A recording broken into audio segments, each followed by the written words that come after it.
new save. So yeah, I hope this helps for beginners. So I'm doing this to show people that they can actually finish the game even without unlocking too many permanent skills. Yeah. What's that? What's going on? Who are you? Stop!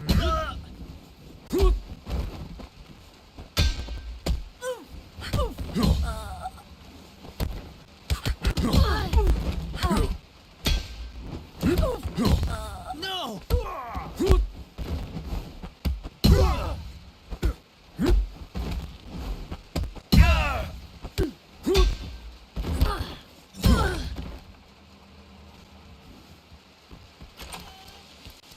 So we're just gonna rush through the prologue because there's really nothing to see here. You can't die here actually because Yang doesn't have a health bar.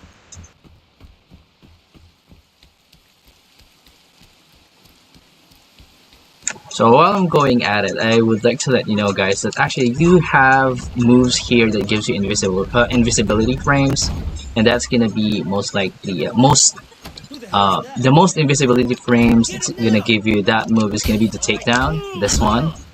So whenever you're in a pinch, you just do that. Whenever you have an enemy that you can take down, always take them down, except for the parts where they can turn Super Saiyans. That's what I call it because I don't know what's really called. But yeah. Later in this stream, I'm gonna tell you the parts where you shouldn't do takedowns on the enemies because they will turn Super Saiyan, and you're gonna have a hard time beating those people.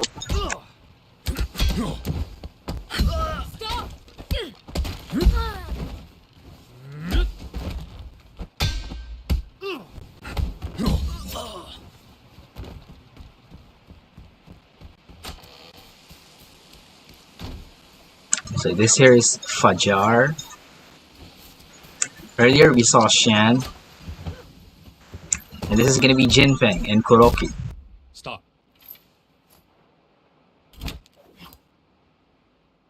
Yang, of course. You've gotten slow, Sifu.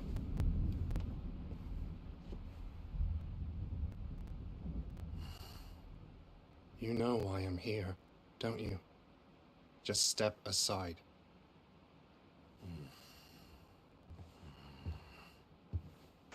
So yeah, again, for those who's gonna be watching this video, or to those people who are currently watching, this run, the purpose of this run is to show you guys that you can actually beat the game without unlocking too many permanent skills, without actually grinding too much.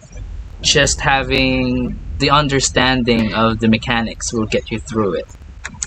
This game is not a game of brute force. This game is a game of patience. You really have to wait. You have to wait for the opportunity to attack. You have to wait for the opportunity to parry, to dodge, and whatsoever. And as we go through this gameplay, I'm gonna tell you tips and tricks on how to beat each level. So we're just gonna beat up Sifu here, real quick.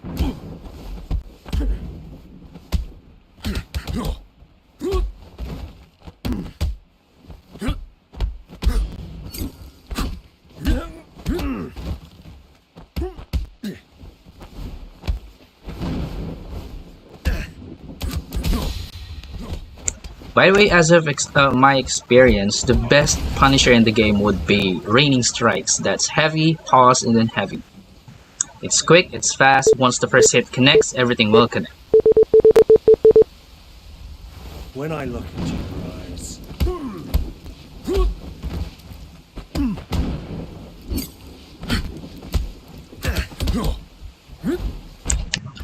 See, once I start the string of Raining Strikes, once the first attack connects, everything connects, and it deals heavy damage.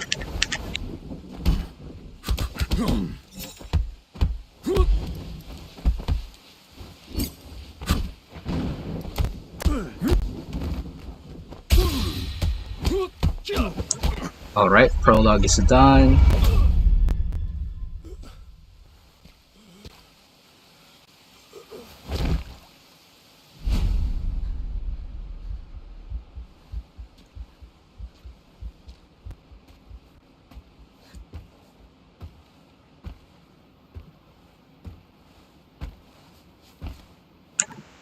It's too bad that I actually can't skip this cutscene, so we're just gonna have to go through it. There's no option to skip this part. Show yourself. This time I'm gonna be going as a girl. You'll find out why later on.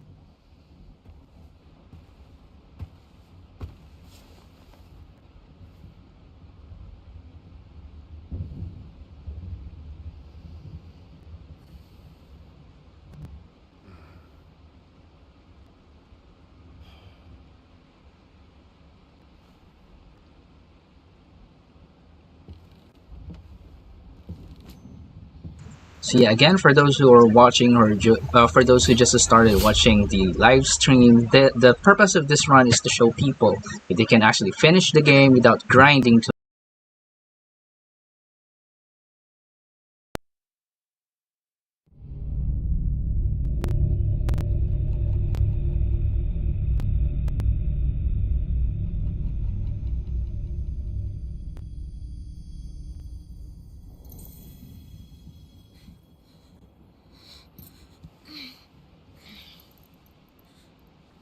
So we're gonna be going through a long cutscene here. Again, I'm sorry guys, we actually don't have the option to skip this.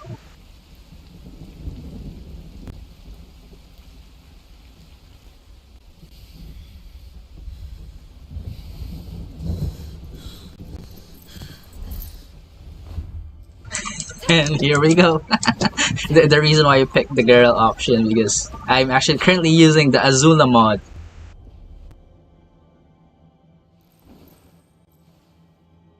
We're just gonna go through this section real quick.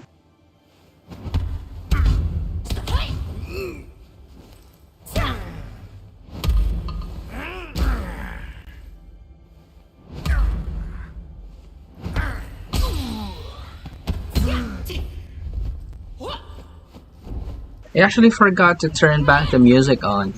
So after this cutscene, I'm gonna turn it on in the options.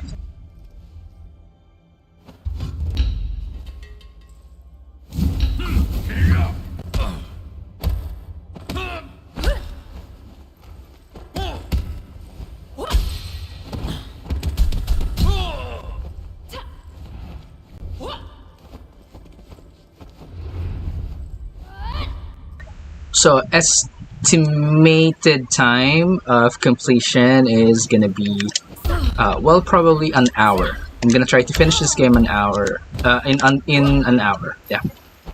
Since we're not gonna be able to use the shortcut, it's gonna take me longer. By the way, my speedrun record is 27 minutes, but that's with shortcuts. But for this one, since this is a fresh new save, I don't have any shortcuts unlocked. So we're gonna have to go through the entire game, and I do hope we can finish this in an hour. I'm gonna try to do maybe I guess maybe not. I'm not gonna go as fast as I can. For you guys to be able to absorb the stuff that I'm gonna do here, and I'm just gonna try to explain each and every scenario and how to deal with them, especially against the bosses of the game.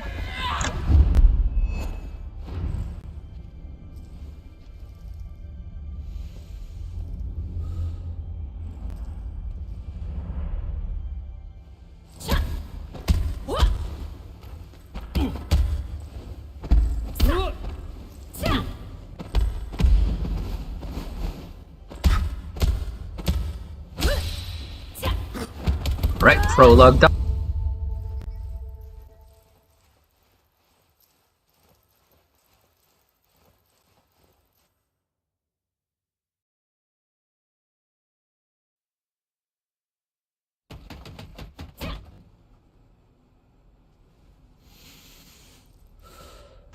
Okay, so I'm just gonna go to the options and turn back the music real quick. Just gonna turn it on.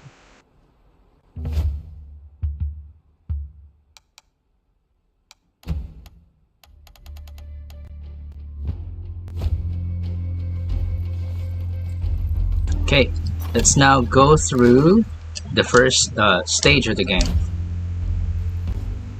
The squad.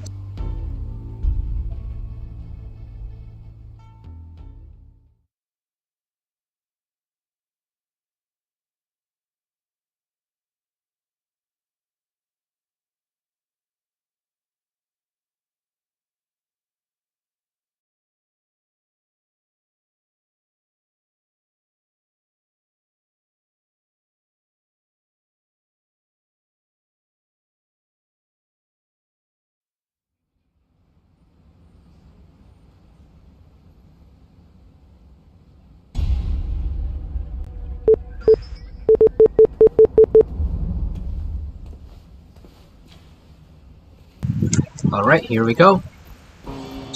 Get lost. I warned you, asshole.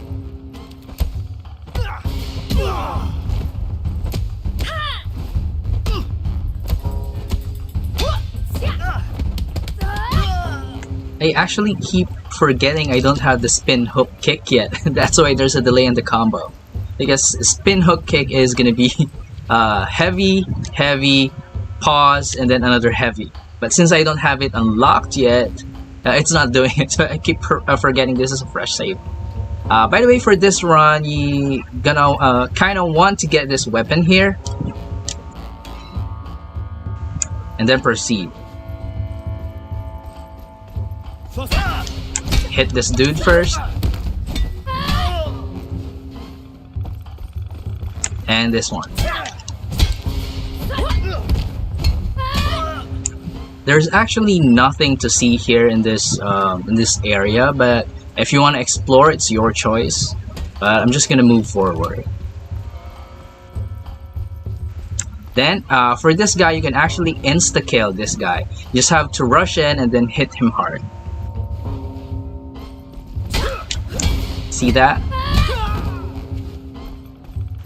You can do the same on the next on this guy as well. If you have environmental mastery, you can throw this bottle. But since I don't have it unlocked yet, I'm just gonna rush in and then hit him first. But I didn't get it. But it's okay. This part's not that hard yet.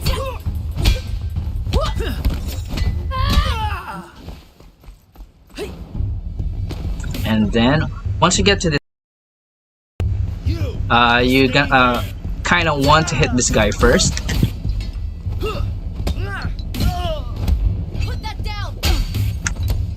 And then throw the bottle to get the insta kill. Nerves get the better of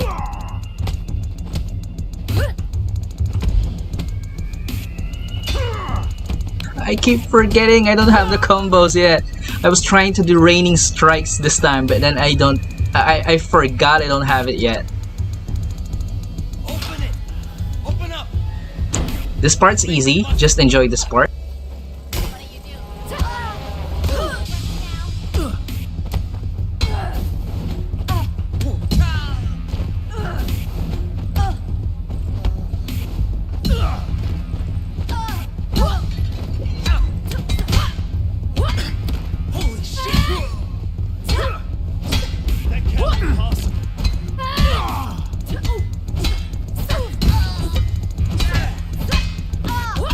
So yeah, just hammer through this this part. It's really not that hard.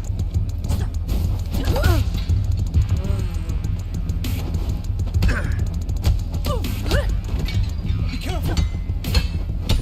Oh shit.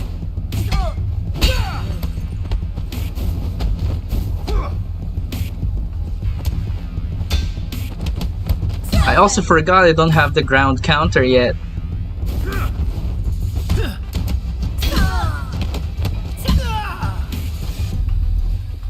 Then before we proceed, try to pick up a weapon. In this case, it's the metal pipe.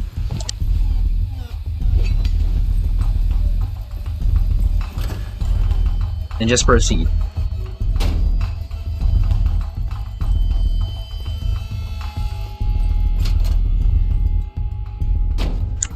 Okay, so for this part, you might want to pay attention to this part and then watch carefully how I do it.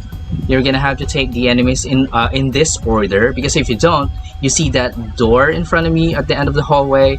If you go straight there, all the enemies in the rooms will come rushing towards you and they will attack you all at once, and you don't want it to happen.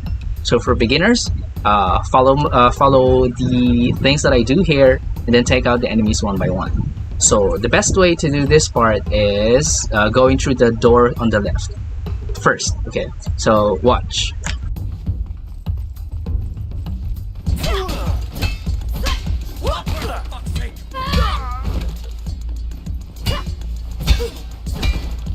Then get the broom.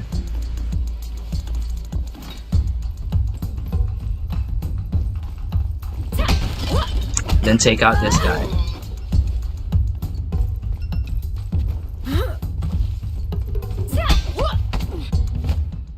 Oops, sorry. And since we don't have environmental mastery yet, we cannot kick that chair towards that woman. So what we're just gonna do here is just rush straight in and then hit the girl first. If you have environmental mastery, kick the chair. That will knock down the girl. Guys, we got cover.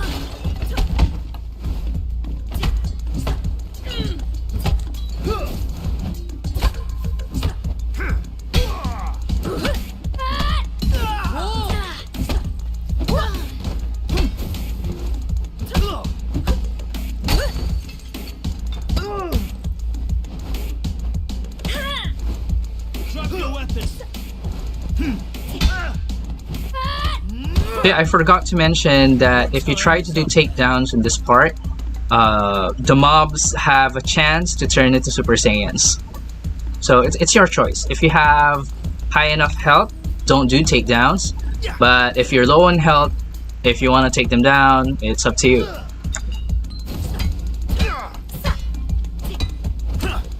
No way. No.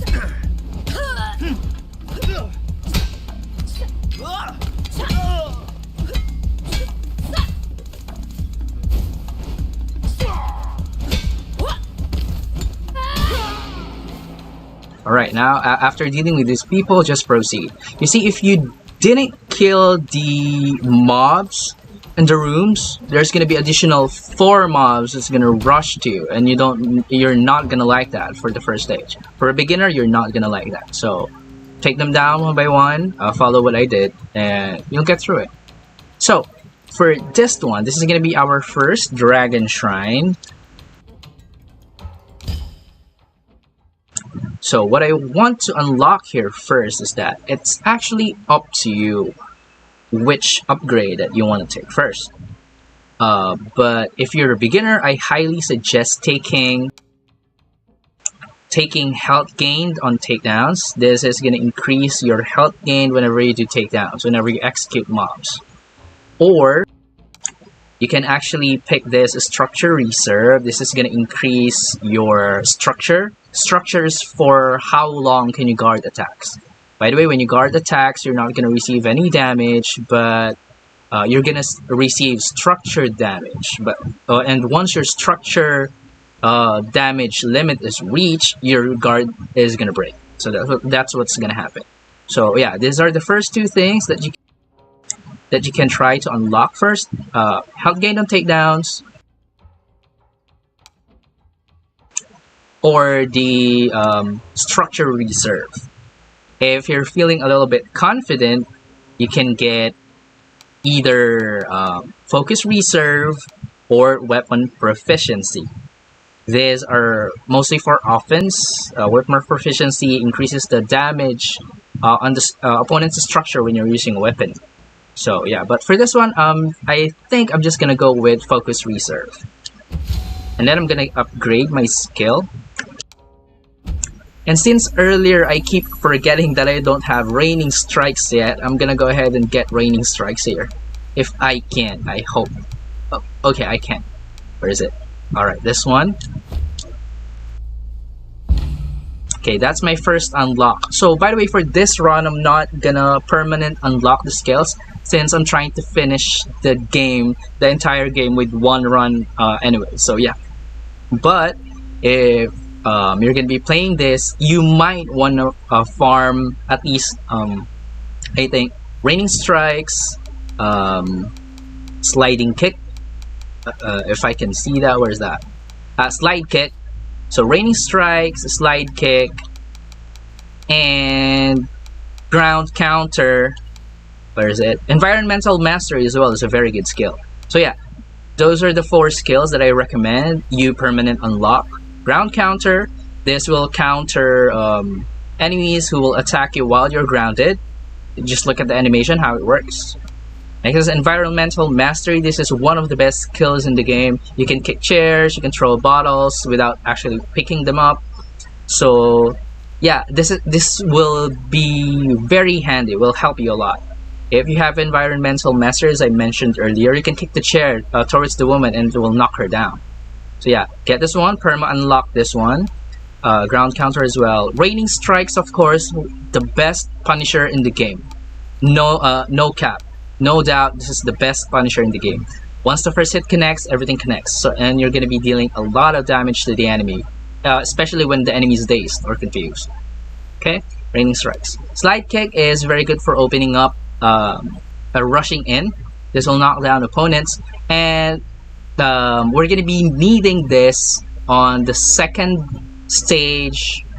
Actually second stage onwards, we're gonna be needing this skill. So definitely get this. Get this one. So slide kick, raining strikes, environmental mastery, and then ground counter. Okay.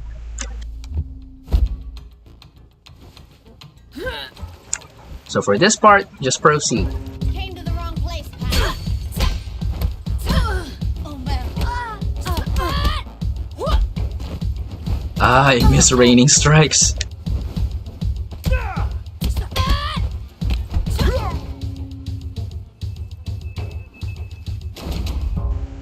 Okay, now most of the beginners are struggling with this guy. So there's actually a way to cheese it. Just kick. If you have environmental mastery, you can kick this bags toward this dude, and it will knock him down. But for those who doesn't have environmental mastery, you're just gonna have to learn how to dodge this. By the way, his grabs are highs, so you can just dodge down. All right. Did you forget how to fight?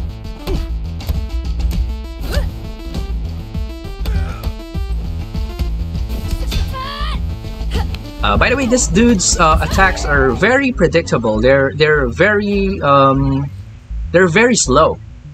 Okay, so there's actually not much need of a guide for this one. Just duck every attack because it's all high. The pattern goes like this: one high, duck, duck, duck, and then duck. Okay, there's an item here, you can pick it up.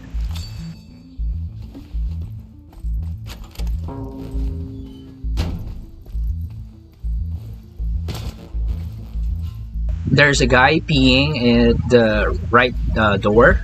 If you're kind of low on health, you can kill this guy and take some health. Yeah.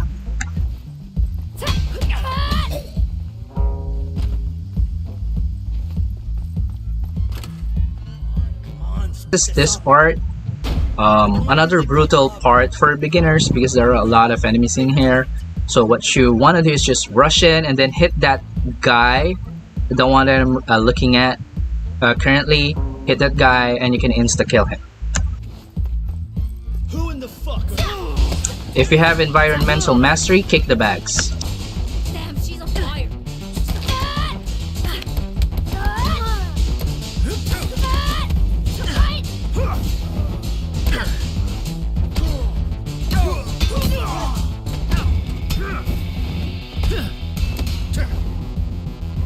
By the way, there's a weapon here that you can use. So yeah, if you can get here, pick it up. She has a weapon.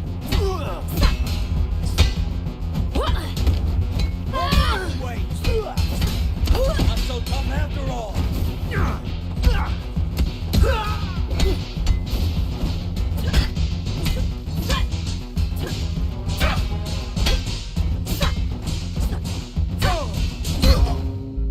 Okay, so if you noticed, I actually didn't do a takedown on that dude because actually the mobs here has a chance of turning into a Super Saiyan. So since I don't want to deal with that, I just decided to not do a takedown. Since I don't care about my health, I think I can survive with this amount of health. But if you want to get health, you might want to do a takedown on that dude.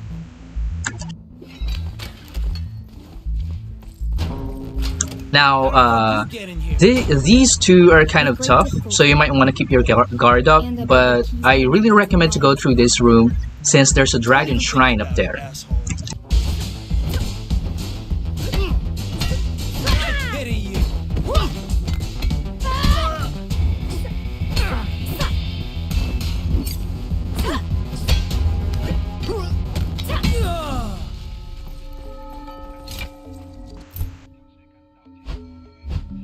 These will be Alright, by the way, people keep saying that the focus attack strong sweep is the best focus attack in the game. I actually kind of disagree. At first I actually thought it is the strongest focus attack, but later on I realized that your vanilla focus attack, Ice Strike, is actually way better. Why? Because it acts like an extension of my combo, especially on bosses. Like, I can catch them off guard when they're open. So when I combo with Raining Strikes, I can follow it up with Ice Strike and then do another Raining Strike. It deals more damage than strong sweeping them and then doing a ground pound. So yeah. So for this run, I don't think I'm gonna be getting strong sweep. So for this next upgrade, I'm gonna get what do you call this? Environmental Mastery instead, if I can.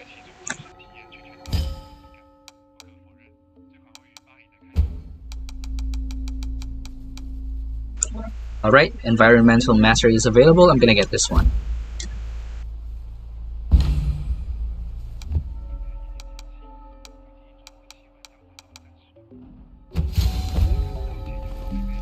Alright, by the way, the upgrades that I'm getting in the Dragon Shrine are all just pure offensive.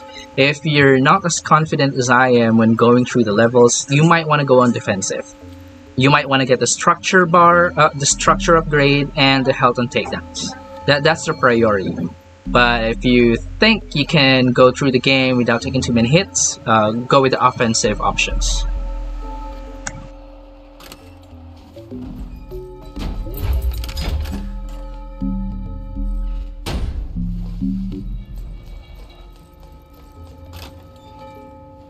Okay, so for this part, I'm gonna stay silent. Just watch carefully how I deal with this level, because you can actually take down a lot of enemies without being spotted.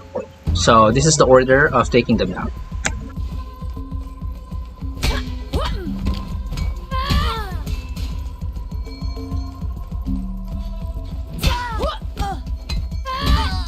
There's a wood here. You might want to exchange your weapon for that, because this one has more durability than the current one you're holding.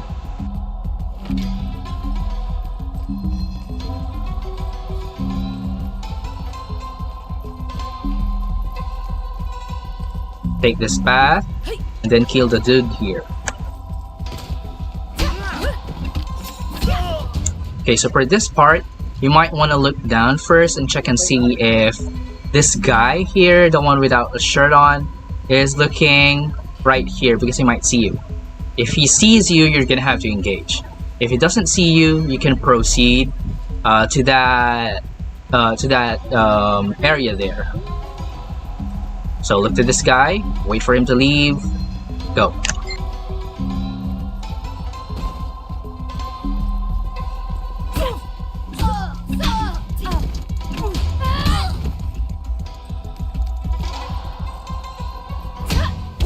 And then this girl right here is gonna be the last one we can stealth kill. Now we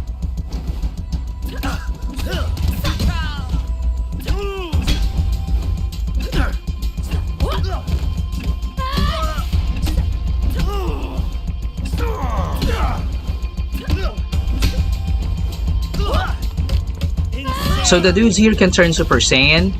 So if you wanna take them down, it's up to you.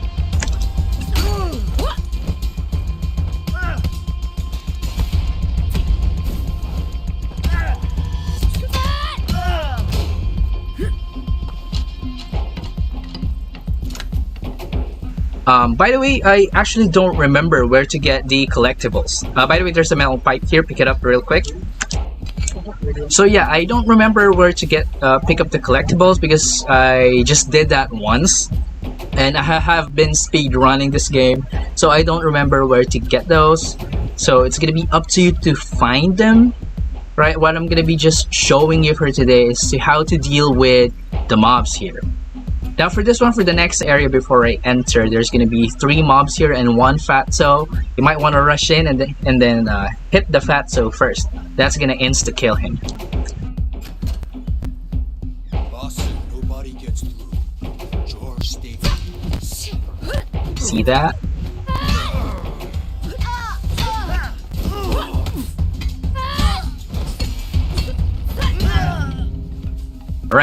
Now we get to Jafar. I mean Fajar. Jafar. There's a dragon shrine here. Again, it's up to you if you're gonna go defensive. If you're a beginner, go with the defensive option. If you're a little bit confident, pick the offensive option. I'm gonna go with the offense.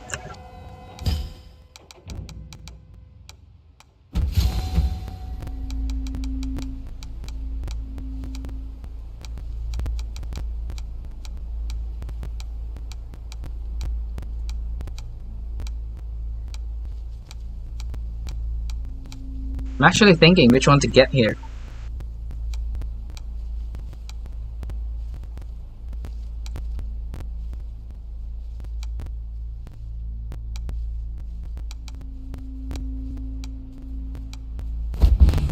So I just picked the weapon catch.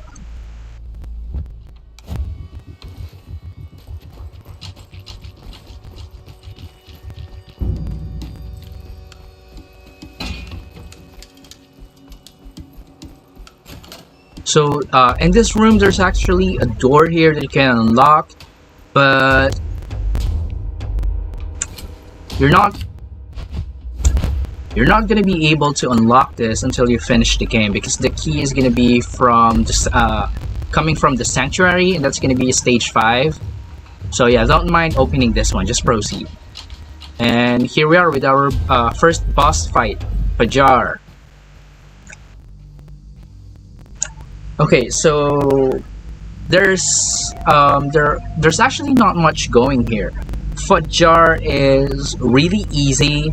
His attacks are mostly highs. His low is not that strong, and you can take that all day. You can like just take the hit of his lows.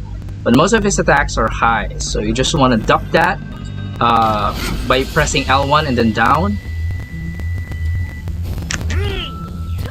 See that, and then proceed to just punish him.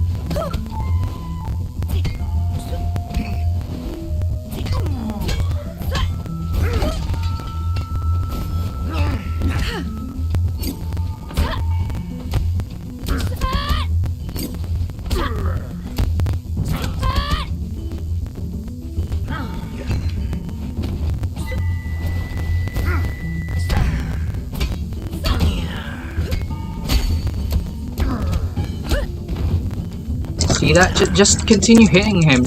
He's not that strong.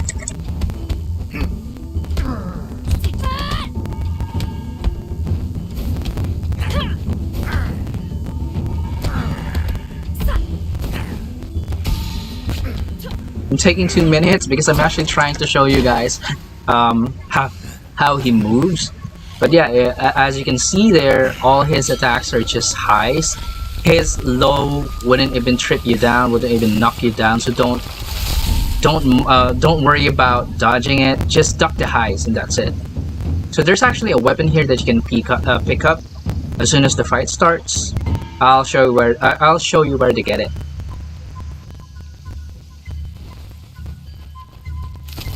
Here it is.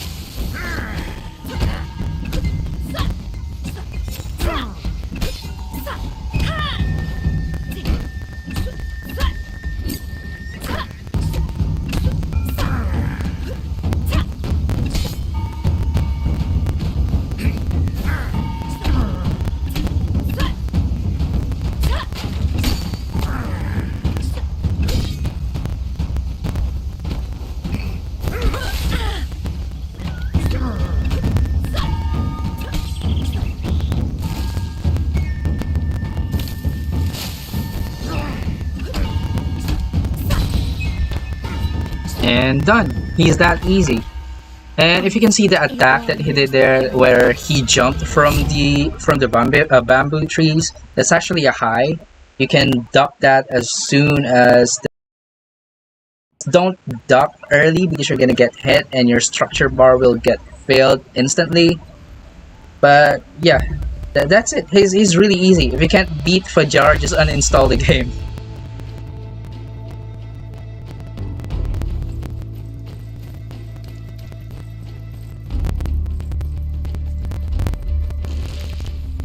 So I'm just gonna check here what else I can get. Again, I'm not gonna permanent unlock anything because we're gonna finish the game just one run. Permanent unlocking anything wouldn't help me. Gonna get this pushback cancel because this one is really good as well. This will prevent you from hitting the wall if you're pushed back. So yeah, I'm getting that. I'm also getting ground counter. By the way, before you hit the club, before you fight Shan, this is one of the best skills that you're going to be using against him. Because Shan's low compared to Fajar will knock you down. Doesn't deal that much damage, but it will knock you down. And sometimes it's going to annoy the hell out of you.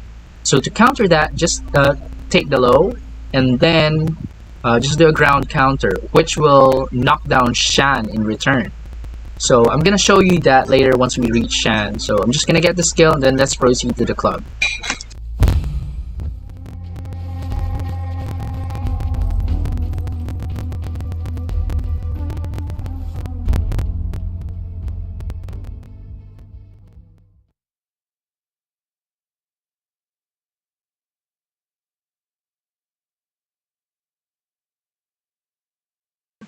So yeah, I think this will help a lot of people out there because as per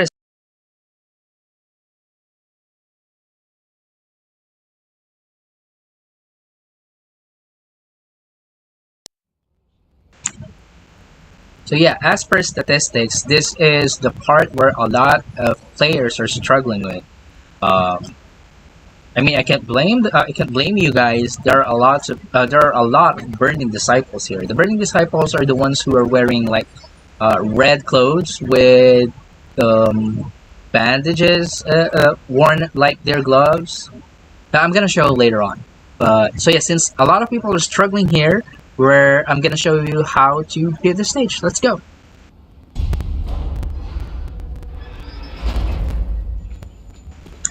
And please don't hurt the two guys here. Don't hurt them. They're friends. Okay? Just proceed with the bouncer. You're not getting inside. Private, back off!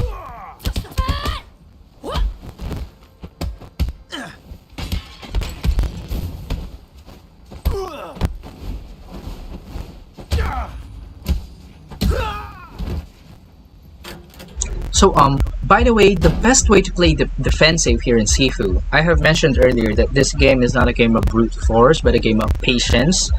The best way to play Sifu is that whenever you attack, alright, whenever you throw an attack, once the enemy guards that attack, you start going back to defensive, alright? So, whenever the enemy attacks, you dodge it, and once they finish their string, you punish and keep attacking. Once the enemy starts blocking your attacks, you go back to being defensive. You retreat and then you get ready to parry or to dodge. That's the best way to play Sifu, in my opinion. It's good to try and parry everything. It's good to try and dodge everything. But I think the best way to do parries or dodges is that you block or dodge the first two attacks and then you parry the third. The point here is that by blocking or dodging the first two attacks of any enemy in the game, you'll recognize what string they're going to be throwing. So on the third hit, you'll know the timing. You'll understand the timing, alright? So I'm going to show you here. I'm going to try and bait the opponent to attack.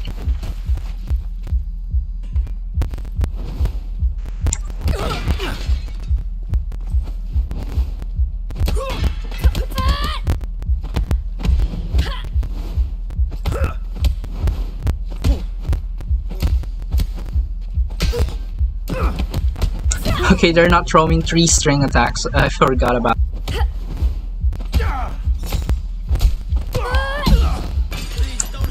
Okay, so what I'm saying about this is that, for example, there's an enemy who throws like with 4 attack string, like the Fatso. It's okay to try and parry the first hit, but most likely you're not going to be able to parry that because parry timing is actually stricter than just dodging down. When you dodge down, you actually have a lot of frames that you're invincible compared to just trying to parry everything.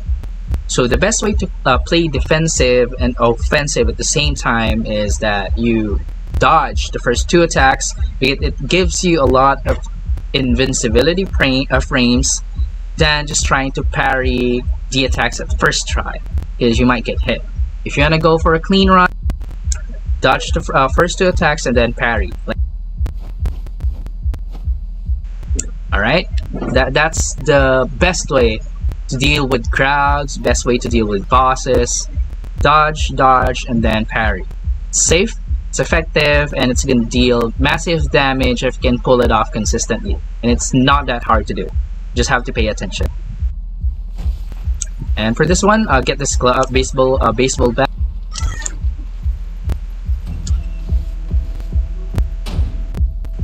Okay, before opening this door, you have to condition yourself. There's gonna be a couple there standing on the right side. You might want to get in the middle of them and then swing your bat. If you hit them both of them can be executed instantly. I'm not sure if I'm gonna get it on this run, but I'm gonna try anyway to show you.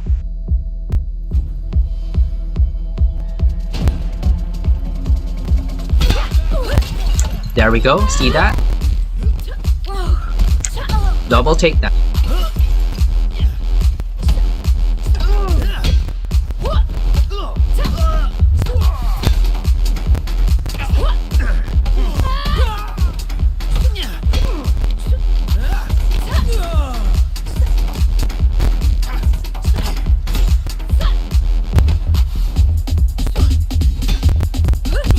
See, if you get a hang of dodging, crowds aren't really that much of a problem. Elites are harder to deal with than crowds. Crowds like this are very easy to avoid. If you understand how dodging works, it's actually quite easy.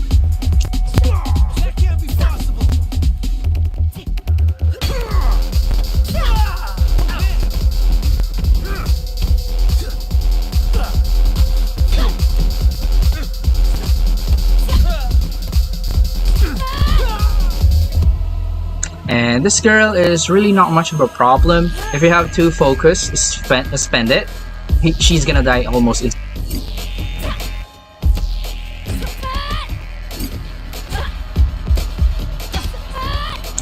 See that? Easy as pie. And for this one, if you're low on health, don't get this Dragon Shrine yet because you cannot interact with it again. You can only interact with Dragon Shrines once. And interacting with Dragon Shrines will refill your HP to the full.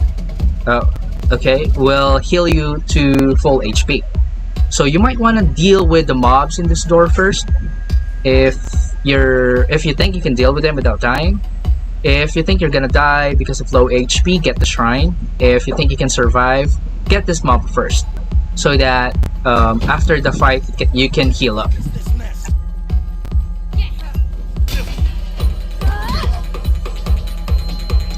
Okay, so if you can see there, I threw the bottle and then insta-killed the dude. You can actually do that. You can actually do that only if the bottle here and this counter is the bottle that you throw it in. If you throw this bottle here, it's not gonna work. So if you want to insta-kill the dude, get the bottle here. Okay? And just to remind you guys that that dude can turn Super Saiyan if you take him down. So it's your choice. Okay, so we've dealt with this one. There's actually a lot of mobs inside that door. We're gonna deal with that first before we interact with the Dragon Shrine. We can insta-kill this woman here. Just rush in and then capture. And I missed it.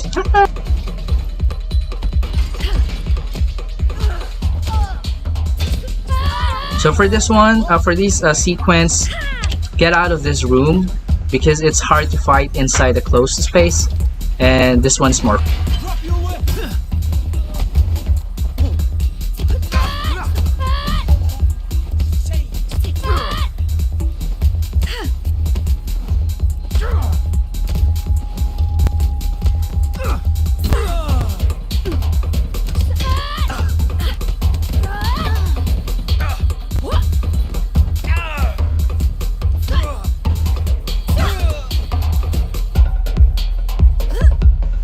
Alright, so that's it. It's a game of patience. You cannot brute force that band if you're a beginner. So run outside, take the fight to more open space, and then bring the fight to them. So for this one, I'm still gonna go on offensive. You can pick structure reserve and then help gained on takedowns. That's much more recommendable for beginners. But for this one, I'm gonna go weapon proficiency, I guess. I forgot to upgrade. Okay, so yeah, I forgot to get another skill. I'm supposed to get chasing trip there, but yeah, I'll get it later. So let's just proceed. By the way, this door's locked. The key here, you can get it from the museum, I think. I really don't remember. But yeah, you can Google it. Pick up a bottle here, and then you're gonna throw it to this guy right here.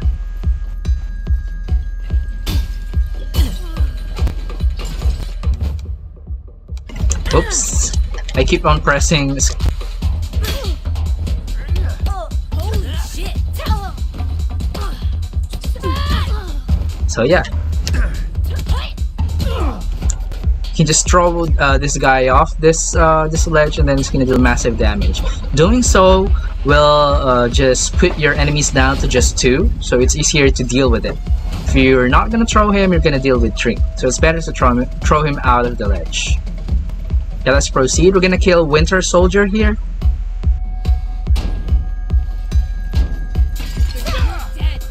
And then throw him off the ledge.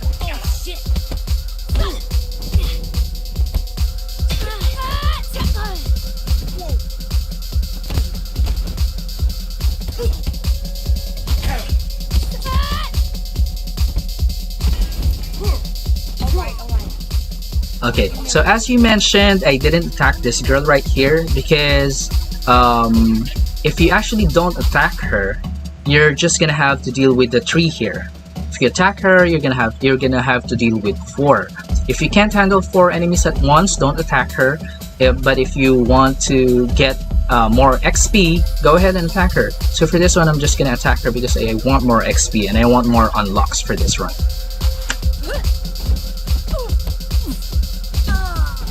Right, there we go.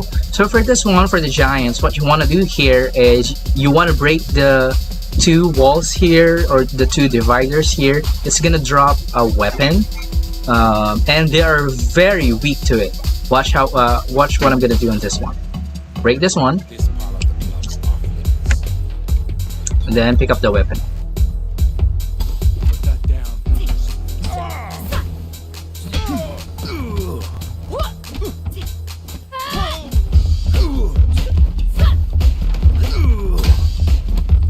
See? They really cannot handle being hit by this weapon. So yeah, that's the easy way to deal with the giants here. And then get another weapon here so that it's full on durability.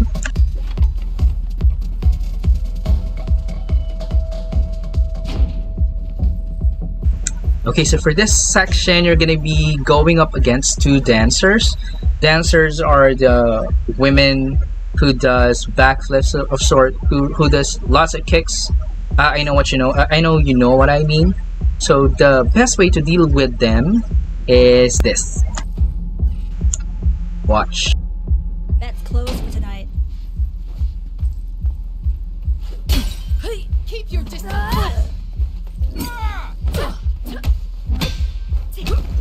See, they weren't even able to fight back. So what happened there is that they're actually not on fighting stance yet, so you can insta-kill them. But the moment you actually vault over this counter, they're gonna assume fighting stance. Okay, so what you want to do here is insta-kill this one woman here by throwing this bottle. If you pick it up, they might go aggro. So if you have environmental mastery, you can throw it instantly without picking the bottle up. And once the bottle hits the girl, you can insta-kill her. Okay, then the other one, just ice strike and then do heavy combos, and then that's it. She's gonna drop dead. By the way, dancers have low health, but they deal a lot of damage. They're kind of like glass cannons in this game. So for this one, get the bat, and then we're gonna insta-kill another guy here. Just run towards him and then hit him and then insta-kill.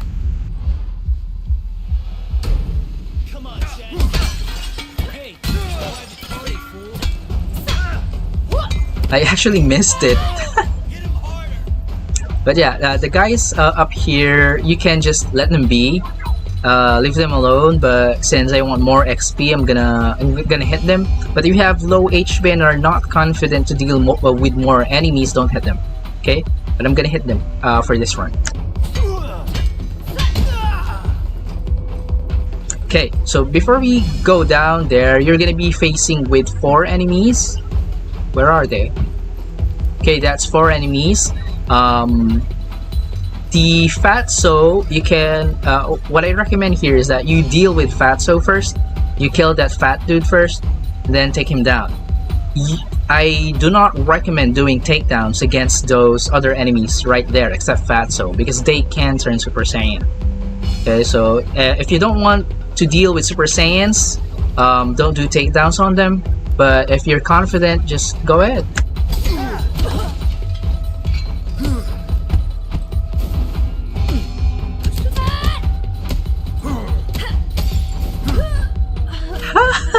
By the way, this is not a no-death run, okay? This run is just to show you that you can finish the game even with a fresh new save.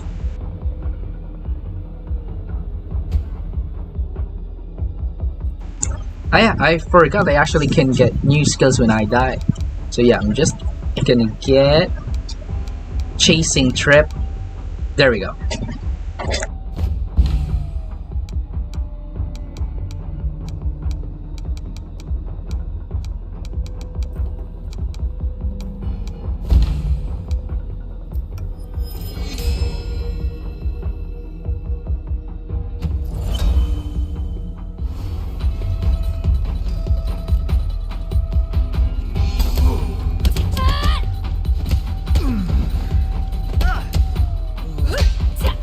So there we go. Deal with Fatso first. You can take him down because he can't turn Super Saiyan.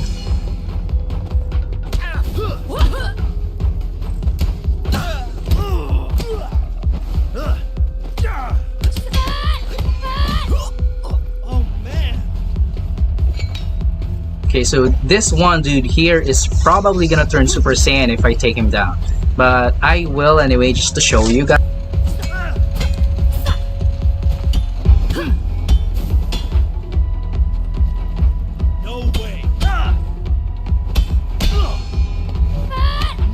See that? Super Saiyan.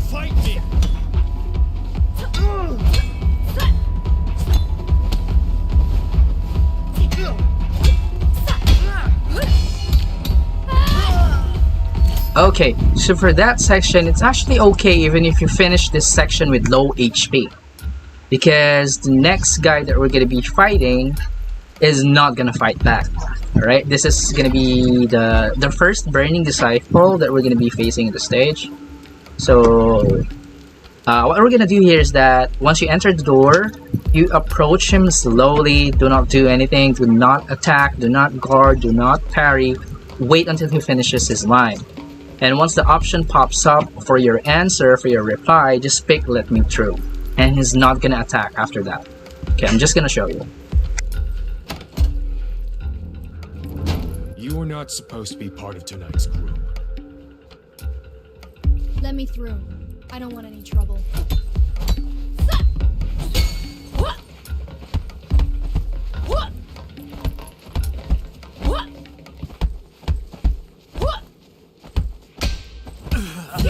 See? That's it.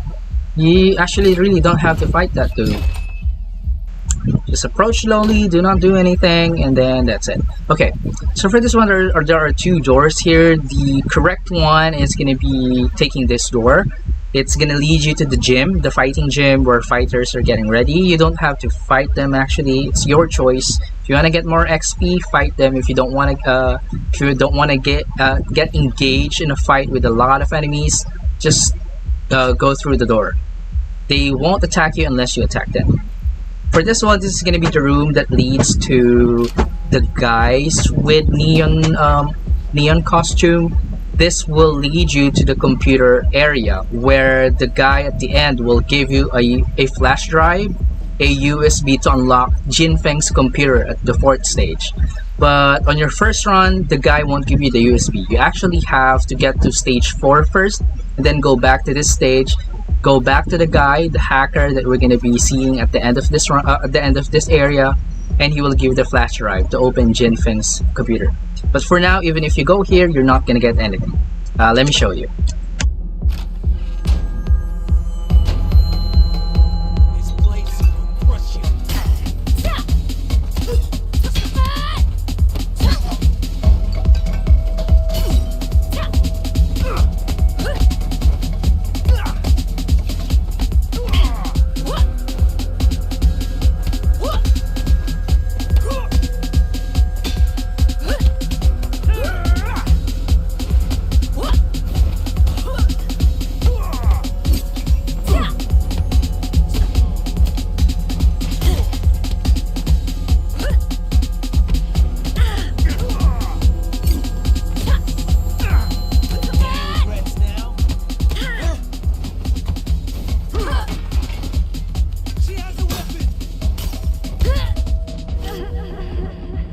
So yeah, they're actually tough. But I'm actually like not even trying to be careful here. What you can do here in this stage is actually take them one by one. But I actually take the first guy out first before walking further.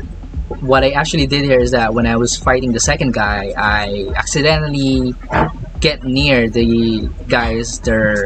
The two guys, so they actually attacked as well. So when you get near them, they're gonna attack you. So if you don't want that to happen, deal with the first guys first, and then before proceeding. So I'm not actually quite sure if I got the slide kick yet. Did I get it? No, I didn't unlock it yet. That's why, because I was trying to slide kick the dude, but it ended up being just Kap Choi. But yeah. I'm just gonna save my experience here and then proceed.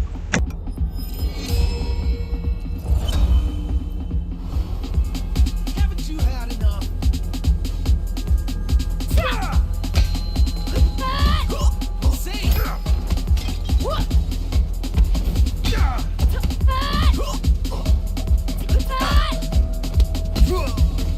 Okay, the next one is an elite.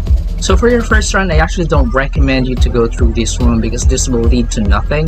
But if you want more XP, you can go ahead and take this area. But if you just want to get through the game with low age as possible, just don't go here because you're not going to get anything here. And that guy's an elite.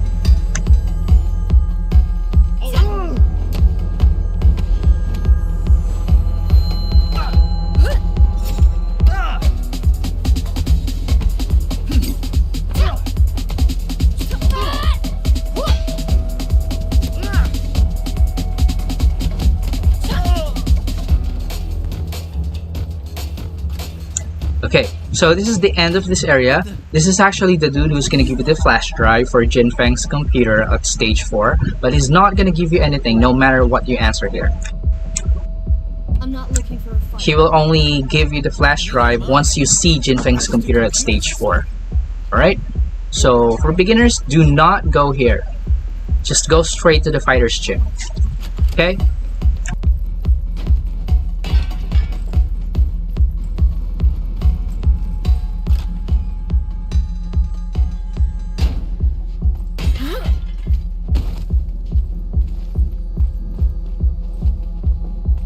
By the way, this is the shortcut.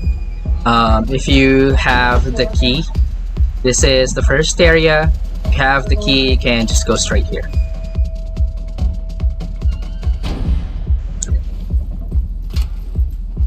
Let's now proceed to the fighter's gym. Okay, so for this area, you don't have to fight them. It's actually up to you. If you want more XP and you're feeling confident to fight all of these guys, go ahead. But wow, it's glitching. My god. Okay, so you don't have to fight them, but if you're feeling confident that you can beat them, go ahead. Because after the fight, there's a dragon shrine here anyway. So yeah, I always choose to fight them because I want more XP and I want to unlock more skill. So if you want to fight them, take out this guy first because this one's the leader. Above this door. Then just fight them all regular.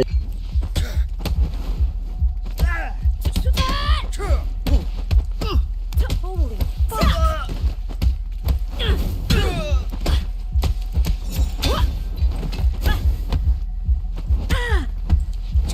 Drop it! Are those your best moves?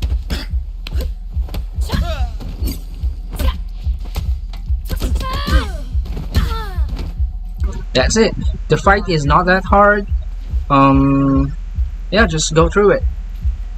And then after the fight, of course, get this dragon shrine. Again, I'm gonna go offensive. For beginners, go defensive. Ah, by the way, I forgot. For this dragon shrine, actually what you want to get is focus regain.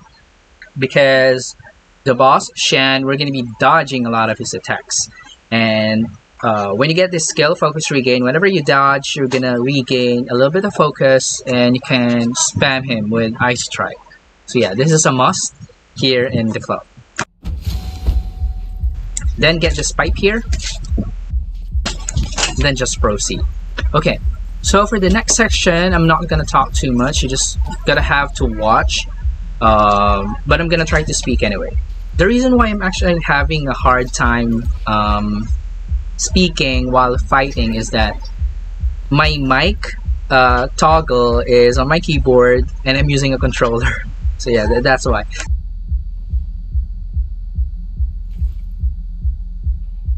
Then it becomes skew on the keyboard.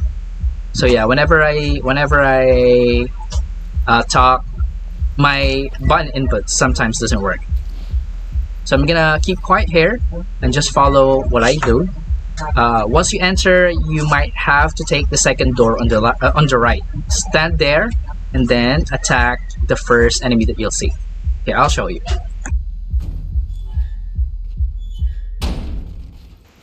Yeah, so walk forward.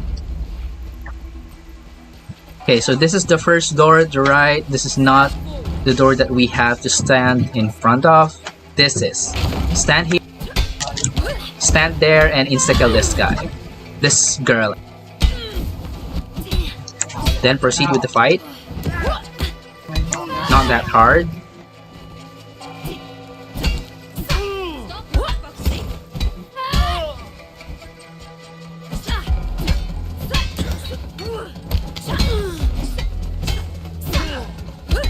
The key in this fight is actually staying in this room.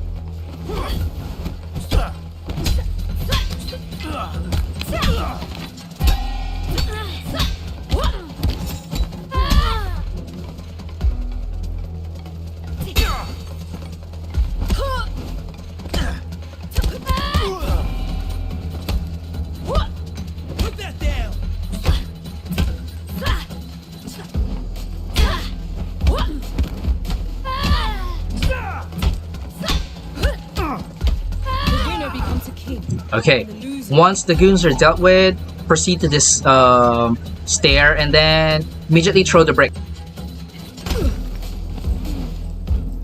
And then throw the woman off the ledge, and that's it. Then proceed.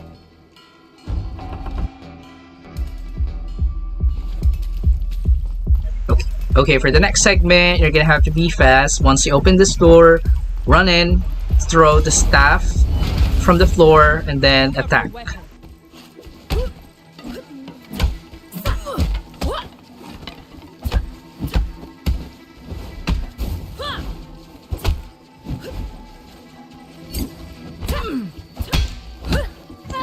There we go, that's it. So you just have to rush in, throw the staff of the floor, then do 2 heavy attacks and a sweep.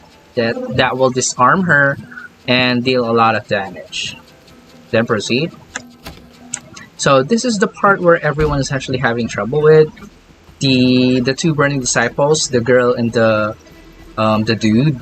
So what you actually can do here is focus on the girl first.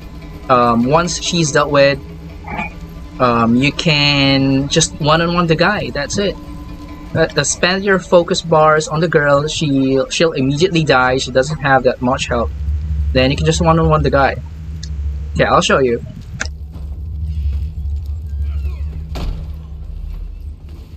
End of the road.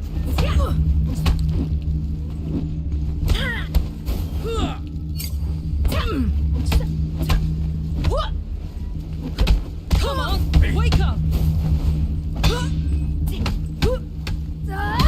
Okay, after dealing with the girl, you might want to do this.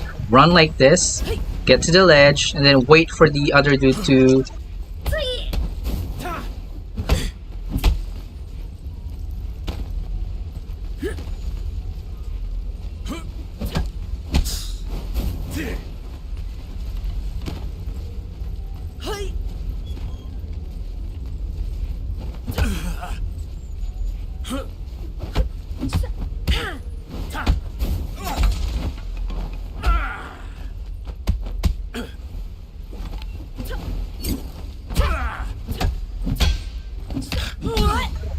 So yeah, I'm sorry my mic was cut off because it was fighting and I cannot press the mic button while inputting commands using my controller. So what actually happened there is that once you deal with the girl, you can like run around there here like this. I actually wasn't able to do it because I was trying to turn on the mic. Okay, so what I'm actually trying to do here, you can see it on my guide, on my Get Good series of the guide for the club. Once the dude tries to climb up here, you can heavy attack twice until the guy falls off the ledge, and it's gonna deal massive damage, and he's gonna be down here. He's gonna be knocked down here, and you can do a ground pound. By that time, he's gonna be either dead or one hit away from dying. Okay, so that's what you're gonna do. If you want to see the actual implementation of that trick, you might want to check out my other video. It's the Get Good series for the club. Right now, we're gonna be dealing with Sean.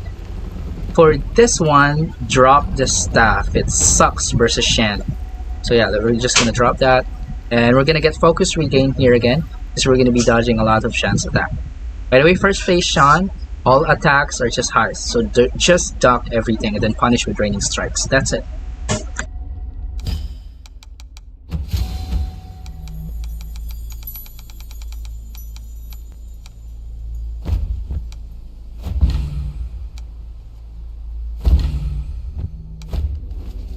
Okay, now versus Sean. Again, his attacks are very slow and are all highs. His first phase is really easy. So you just have to duck everything. Duck his string. After ducking his strings, punish with raining strikes. After raining strikes, do double heavy attack. If Sean takes the double heavy attack after raining strikes, you can proceed with a spin hop kick, and it's gonna knock him down. Once he's knocked down, you can do ground pound, and then rinse and repeat. So what you're gonna do here is that at any point Sean blocks any of your attacks, okay, you're gonna have to switch back to defensive. You're gonna have to retreat and then get ready to parry or block again. So I'm gonna show you how slow his attacks are.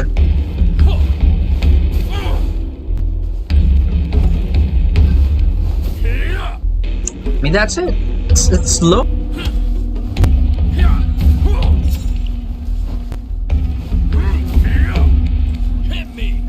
First phase Sean is really new, so you just have to duck everything and then punish after ducking the attacks.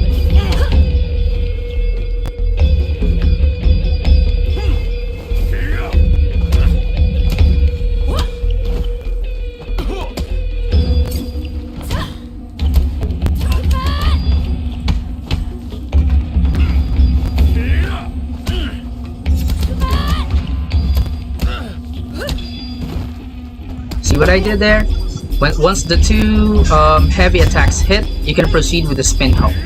Alright? Raining strikes, two heavy attacks, spin hook. Wow, we actually got him stopped. What? This is actually the first time I've seen this. Okay, I didn't know this could happen. Alright, so if this happens to you, you're lucky. Wow! He's really stuck. Anyway, let's just proceed. He's still the noob Shan that I know. Duck everything and then punish.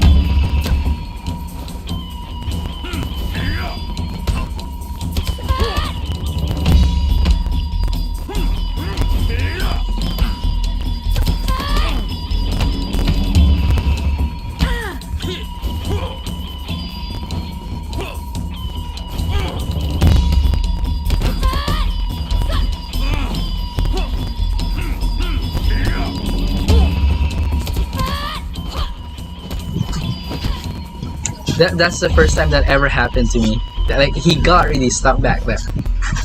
Okay, so for this second phase of Shan, this is where a lot of people are struggling with. Actually, the trick here is that just treat this second phase Shan like first phase. Just dock everything. If he's gonna sweep you, take it. What you're gonna have to do when you get swept, when you're knocked down, is that you're gonna have to press block so that you can ground counter him. You can, so that you can ground counter him, assuming that you have unlocked ground counter, and then just ground pound him after that, and that's it. Have you not figured it out by now?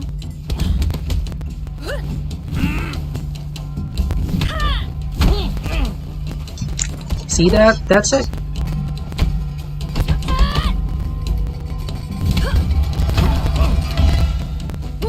Just take the sweep and then ground counter.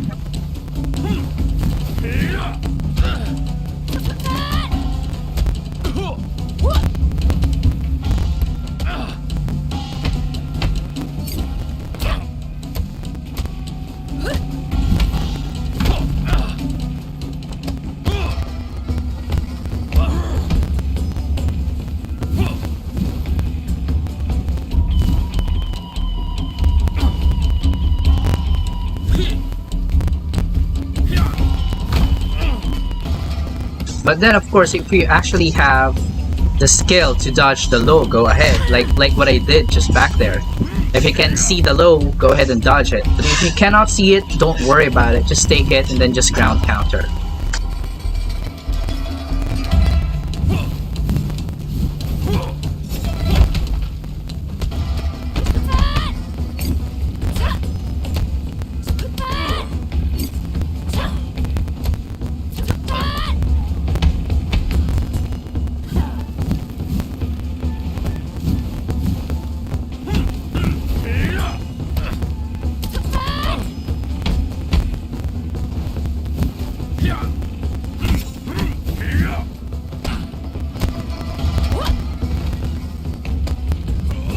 See that? He is actually really not that hard. The reason why people are struggling with Shan is that they are too much worried about the low. If you can't dodge it, actually have the skill to see the low, go ahead and dodge it. But if you don't, just don't worry about it.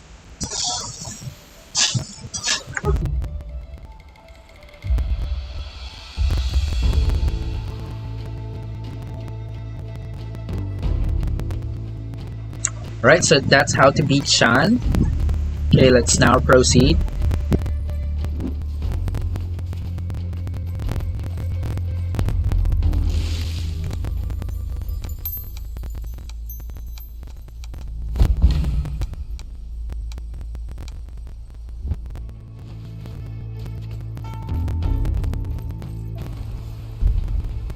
Okay, so in my no-death run and my speed run, I actually have a record of 27 minutes in speed running this game without deaths.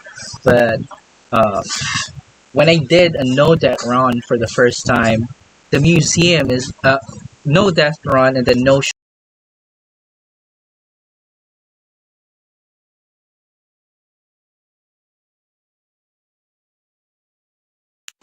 I'm just gonna mostly demonstrate.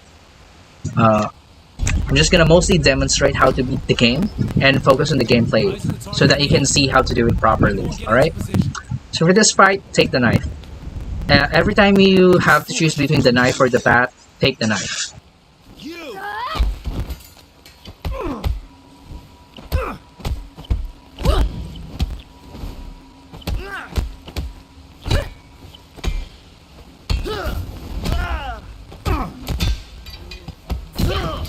Drop your weapons!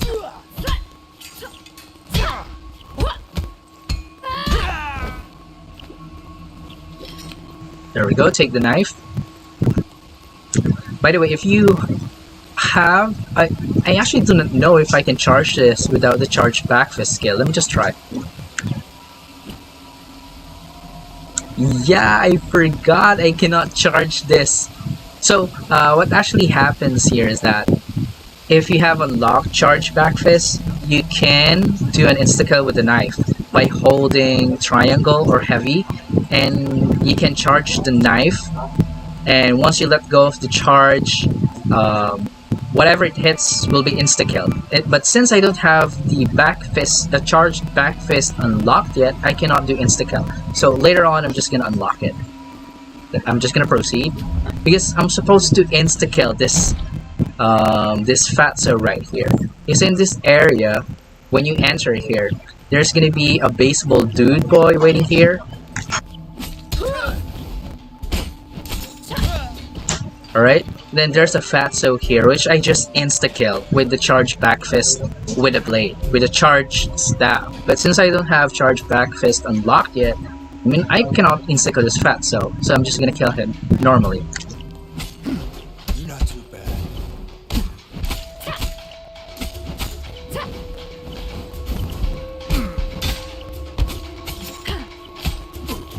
Later on, I'm gonna show you charged back fist with a knife.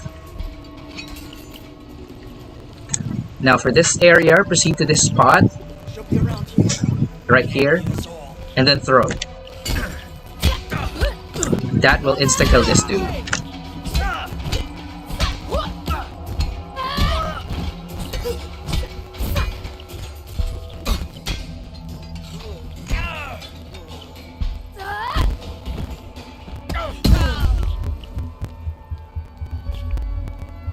Alright, of course, with all these weapons lying on the ground, 3 bats and a knife, take the knife.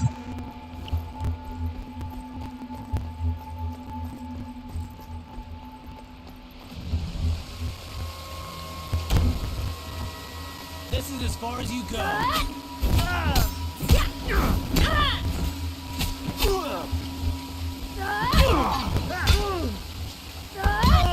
Okay, this is actually my favorite part of the game. For this part, you don't have to take the knife or whatever, just take whatever. And then just proceed, and then just watch what I'm gonna do here. This is my most favorite part in the museum. You're her, aren't you? You're the one that took down.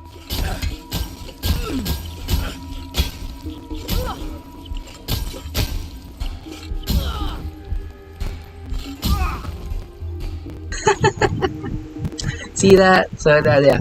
So those two, these two, they are the Shan's disciples, and they're tough. I tell you, if you're a beginner, they're gonna be tough.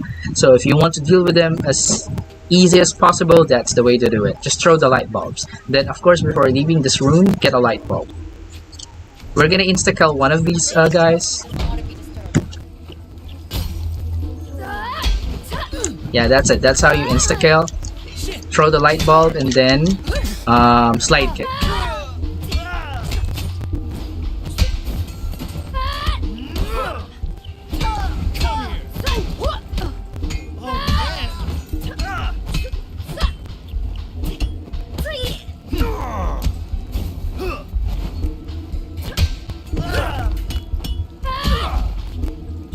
Put that down.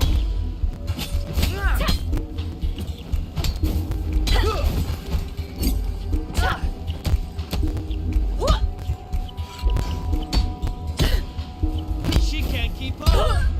Wow, these dudes.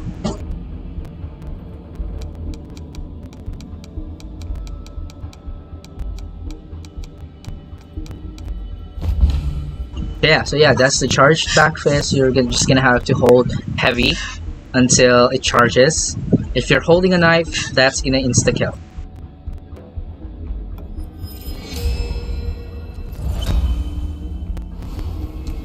Round 2.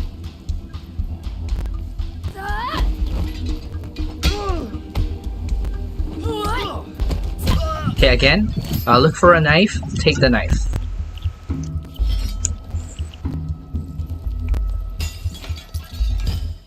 And then this time, what I'm gonna be getting is another focus, I think.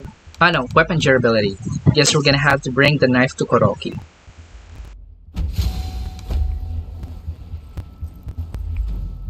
There. And then taunt here. You're gonna get 3 multiplier. Oh shit.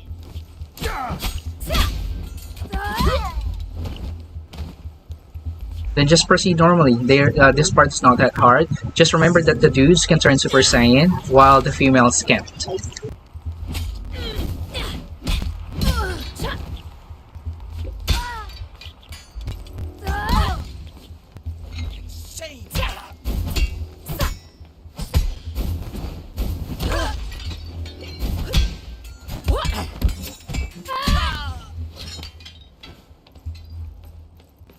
And then proceed. Okay, there's actually a shortcut here. That girl is really tough. She is strong, but if once you have the key to open this door, go here because there's a mask there that you can interact with. See that? There's a mask there that you can interact with. That's one of the collectibles. And it's gonna unlock another focus attack, but that focus attack is useless. It's Calbot, but it's just a disrespect kind of focus attack or something. Just Google it up, Calbot focus attack, or check one of my videos. So yeah, let's just proceed here. Okay, so before I enter this room, I want you guys to know that this is the most crucial part of the museum. There are a lot of enemies inside this room. So, but there is actually an efficient way that we can deal with these enemies. The requirements are you gotta have to bring a knife with you, which is I'm currently holding now, and a charged back fist, so that we can insta-kill. There are 2 Fatsos here. We can insta-kill those 2, and then we can insta-kill one enemy that is unaware behind the wall. I'm gonna show you which wall to attack so that you can insta-kill one. Right? Ready?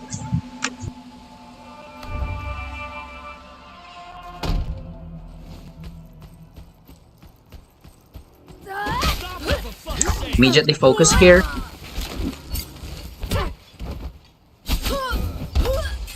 Be careful, she's got a weapon.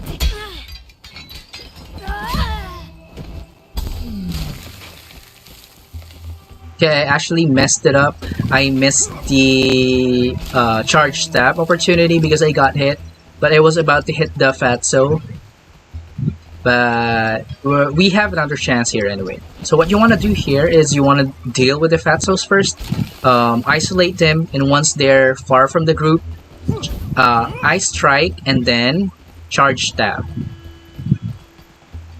I actually had the chance there, but I was talking, so I wasn't able to attack. Okay, this one.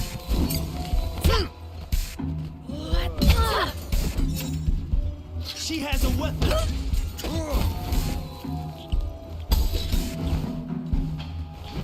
And I missed the attack. Okay, I'm gonna insta-kill one.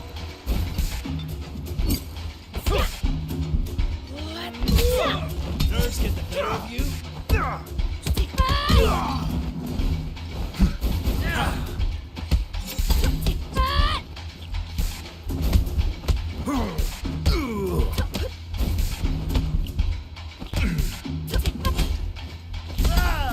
No way.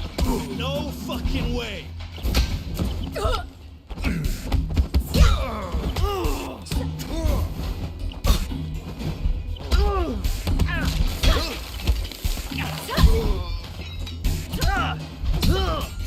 Alright, so it's I just realized that it's actually really hard to do a round while talking. So yeah, but yeah, the most efficient way to do here is that you separate the Fatsos from the group and then charge back, do an Ice Strike, a focus attack, and then you're gonna charge stab them with a knife. Again, you can only do this if you have charged back fist unlocked. Hold heavy and then let go once the elbow, when his right hand raises, like this. Okay, there we go. So for the next segment, bring a knife, and then we're gonna insta-kill the next enemy.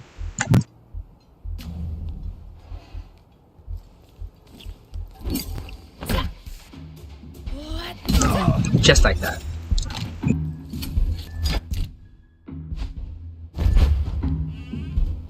Now proceed.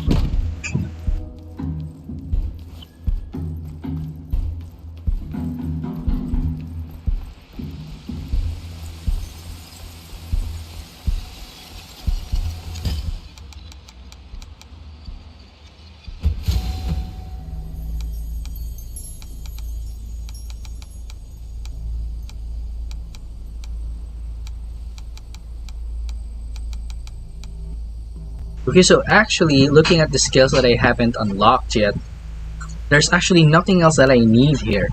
Strong sweep focus, yeah, this is a fan favorite, this is a player favorite. They're saying that this is actually the best focus attack, but for me this is not. It cuts your combo and then just leaves you with no other option but to ground pound.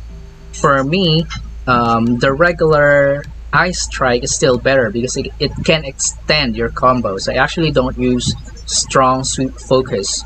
And at all my runs, I have finished the game several times. I have a record 27 minutes, no deaths, no shortcut run. But I never used other focus attacks here. The swing focus, I never used this. Face smash focus, never used it, something like that. So yeah, I never used most of it. Blowing Claw is a very bad move. It's slow. It's yes, it has evasion, but it has a very little range, almost very situational, so I never really used this move. So yeah, the only moves that I got here are Weapon Mastery, Slide Kick, Raining Strikes, Crotch Punch, Chasing Trip, Environmental Mastery, Ground Counter, Pushback Cancel, Weapon Catch, Charged Back Fist, and Spin Hook Kick. That's it. I never really used anything else. So yeah, for this one I'm just gonna unlock, okay, strong sweep focus, since that's still the best choice to unlock here compared to the other skills that I haven't unlocked yet. So I'm gonna unlock this one. Okay, and just proceed. So for the next part, I'm gonna be talking less because this one's gonna be brutal. Alright, so let's go.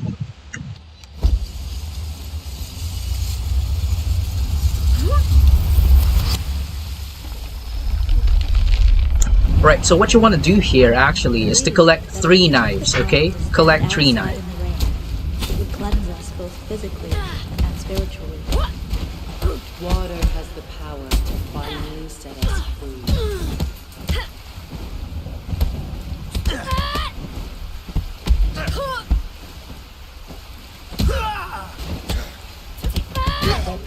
Okay, that's knife number 1.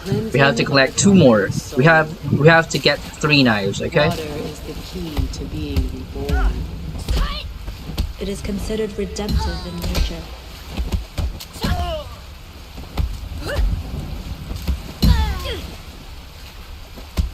Okay, there's knife number 2.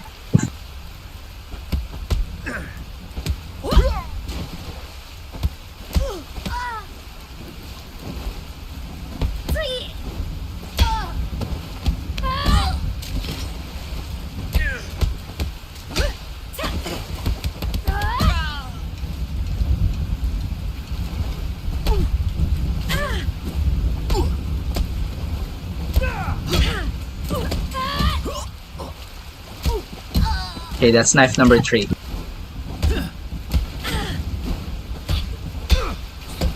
But like the darkness itself, we must first embrace it, or the shadows of the past. Okay, yeah, so if you saw what I did there, immediately once Fatso shows up, you insta-kill him with a charged back fist. Next, you insta-kill these 2 girls. I don't know why this other girl with the knife is still standing here. She's supposed to get out of the battlefield, but another glitch on the live run. So what we're gonna do here is this. Alright. So you just have to Ice Strike and then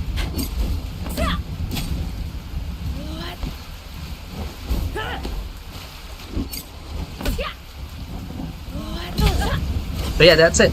Charge Strike and then Charge Stab. Ice Strike and then you insta-kill. So that's just how to deal with this 3. A lot of people are struggling with this part because it's really hard if you're not gonna fight them smartly. So again, once the Fatso shows up, you can insta-kill him already. Just don't get too near. You don't have to Ice Strike Fatso because Fatsos cannot dodge. They're gonna get hit by it. The only thing that you have to, the only enemy that you have to ice strike are the two dancers here, the two girls, because the charge stub's not gonna hit them no matter how many times they try, because they're always gonna dodge. Okay, so to prevent them from dodging, stun them with ice strike and then insta kill. Right? That makes the battle easy. That makes the fight really easy. Now for this one, the most important thing to remember here is this knife. Do not use this knife yet. Kill everyone first. Okay? Gonna proceed. This part is easy, by the way, just like the squats hallway.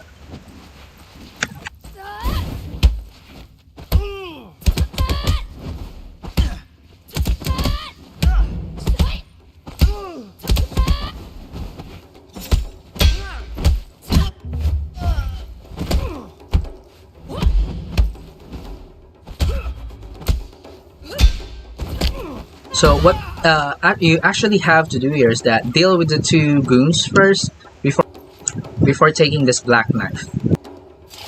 Okay, once you have that, drop it the moment you see another enemy. To drop it, hold the throw button, just like that. Then you pick it up again. We have to bring this knife to Kuroki, and you don't want it breaking. So when facing the mobs, drop the knife first.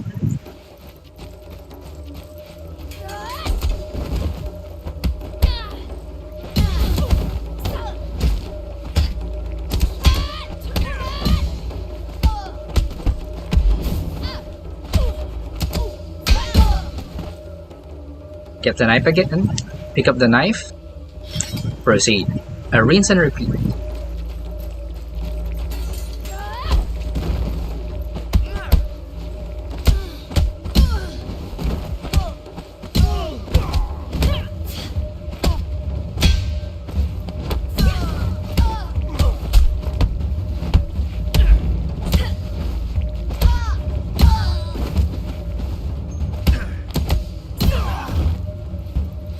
By the way, since this segment is not really that hard, try to finish this segment with full HP. That will really help.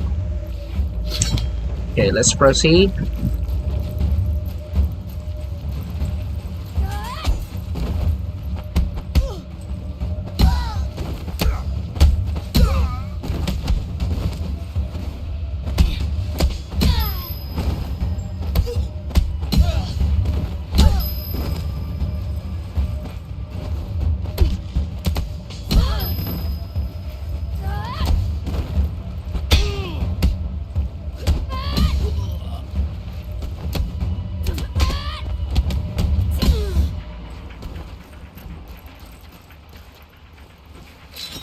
Alright, another important thing to remember is that in this segment, you're going to be facing one brute. Okay, that guy. Do not use the knife against him. What we're going to do here is that rush in, ice strike him, and then drop the knife beside him. If you drop the knife anywhere else here, you're not going to be able to get it once you defeat that guy, because there's going to be an invisible wall, and you don't want that to happen. So to prevent the knife from being stuck on the other side of the invisible wall, just drop this beside this guy. Okay, ready? The mind is like an iceberg. It floats with 1/7 of its bulk above water. Our consciousness is merely the tip of the iceberg. We must dive beneath the waters to explore the subconscious, to face the past.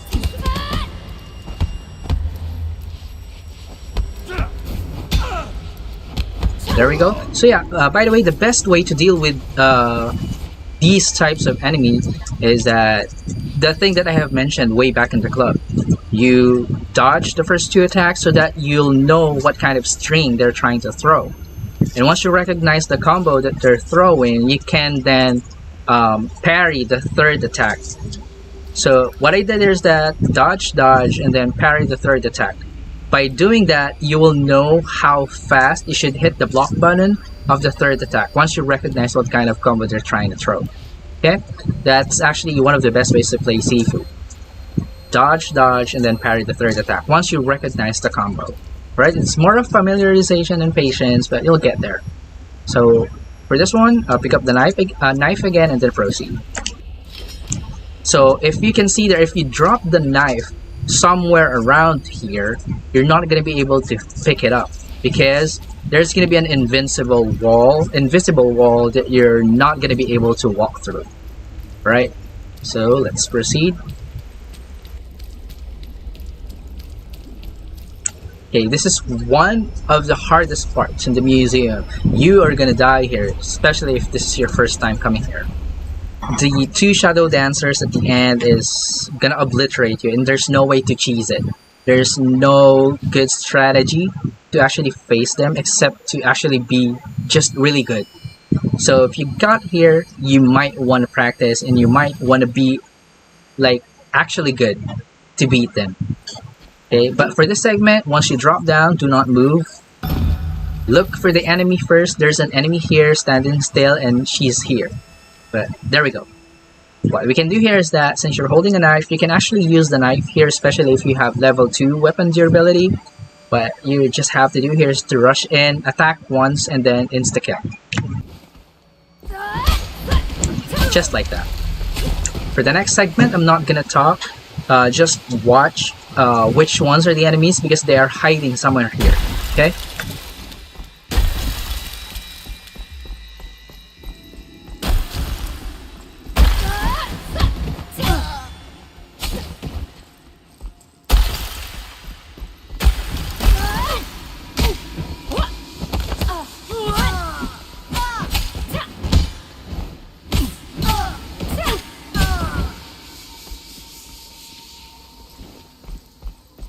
Okay, so that's it. Now for this next part, if you're already here, if you actually made it out here, the next part's gonna be brutal. You're gonna be facing two very aggressive shadow dancers without any actual real strategies to battle them. But as per experience, what I've found out is that the best way to punish them is by doing one heavy and then sweep, like this. Alright, that's the best way to punish them. If you do long strings of combos, they're most likely gonna either dodge it, parry it, or block it. They're really fast.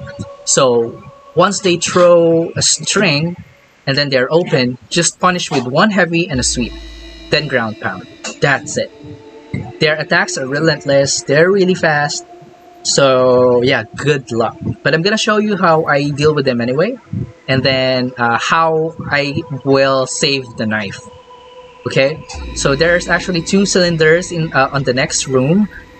Drop the knife beside those two cylinders because those two cylinders are the only markers you have in that room. It's really dark. If you drop your knife somewhere else, you're not gonna be able to find it, most likely. So drop it beside those two markers. Beside any of those two markers, and then deal with the shadow dancers bare hands because the knife might break if you use it here. Okay, so I'm just gonna show you. I'm gonna focus on the match because this one is tough. All right.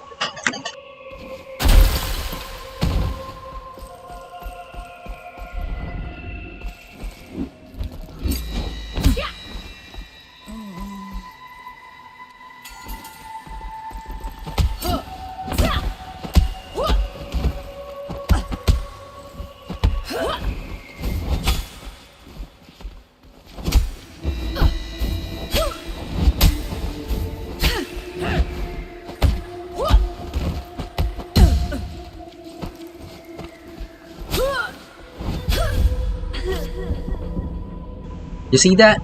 I was able to get through here without any deaths, but actually in my entire run, this is the most challenging part. It's actually not because of the enemies, it's because it's really dark. Although their legs are colored white, you're gonna get distracted with how dark the cave is.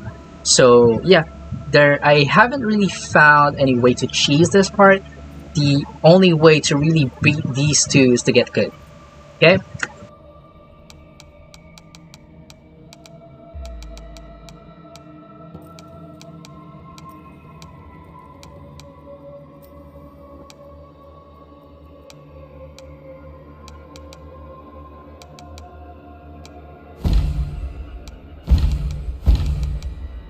By the way, I'm just getting random scales here since I don't really need anything else. But since I have the XP, I'm just might as well spend it. And yes, I'm not permanent unlocking any skills because I'm gonna finish this in one run. So there's no point in permanent unlocking this since I'm not gonna go back to the previous stage anyway. So yeah, that's it.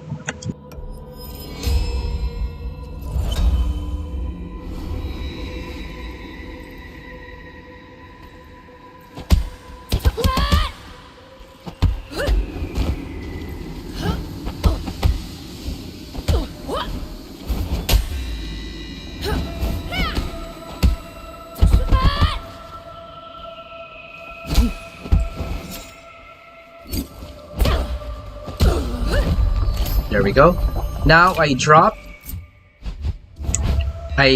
the knife beside the cylinder. There we go. You see how dark this place is? Your only marker if you drop the knife are these two cylinders. So if you wanna bring the knife to Kuroki, always drop it beside these two cylinders, any of these two, so that you have a marker on where you dropped it. Because if when you go far, there's nothing you can see. You can only see the knife if you come near it. See that? Okay, so yeah, once you get through this part, pick up the knife and then proceed with the boss fight. Okay, so for the next part, some people are saying this has been updated, but for me it still works for some reason. Wow, White Azula. So for this part, they're saying that it's patched already, but if it's still working for you, it's good. If it's not working for you, I'm gonna show you anyway what the strategy is. But for those who still, for those who can still pull off this trick, go ahead. For those who cannot pull off this trick, I'm gonna show you what to do instead. Okay, so we're gonna do the knife trick first. Kuroki is super weak to knife. That's gonna be what we're gonna have to do here is that crotch punch. That's gonna be up light.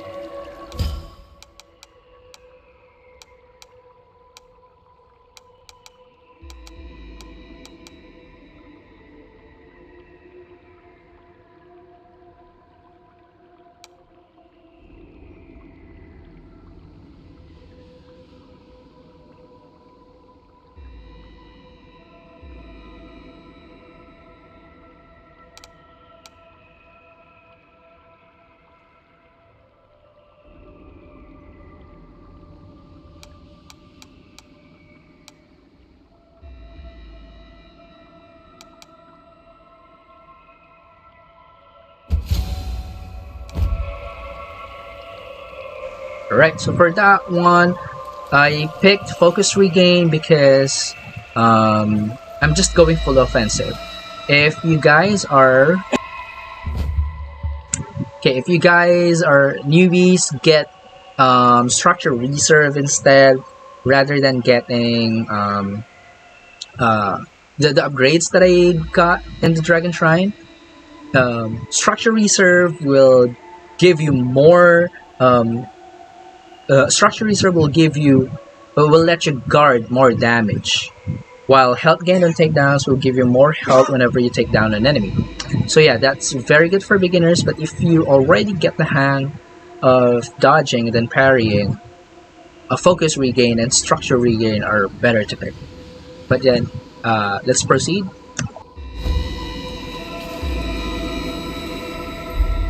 Okay, again for this boss fight, for those of you who can still pull off this trick, do the knife trick. But for those of you who are saying that it was patched already and you can no longer do this trick, I'm gonna show you later how to beat Kuroki without the knife anyway. So for this one, this is the knife trick first. I do not want to it's crotch punch, sweep, ground pound, and then rinse and repeat. I'll show you. By the way, crotch punch is up light. Okay, up light attack. Sweep is down up heavy attack, and then ground pound. Okay? I'm gonna show you how to pull out this trick, then let's go. We'll be forced to.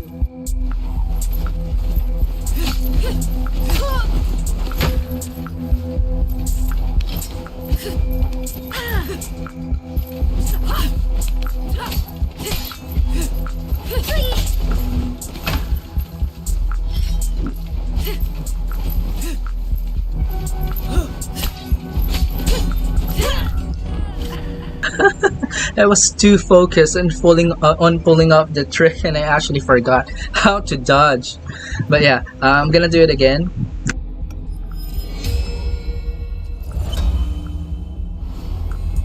How did you survive my blades?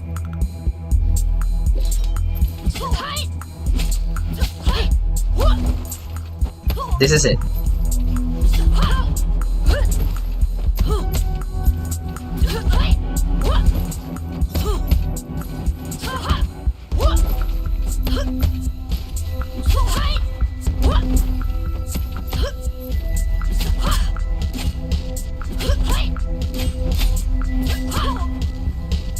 So that's how to do the knife trick.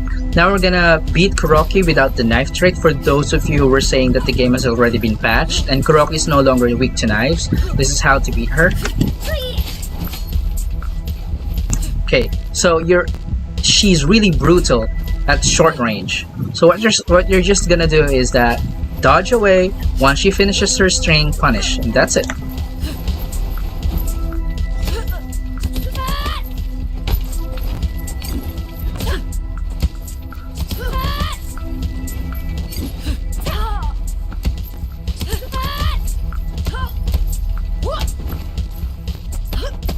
Okay, move away, let her finish her string, and then punish. I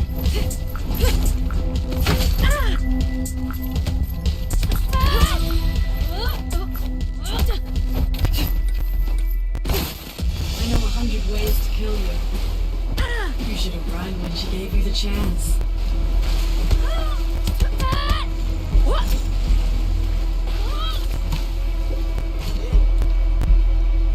Alright, so as you can see there, her strings are all high, so you can duck everything.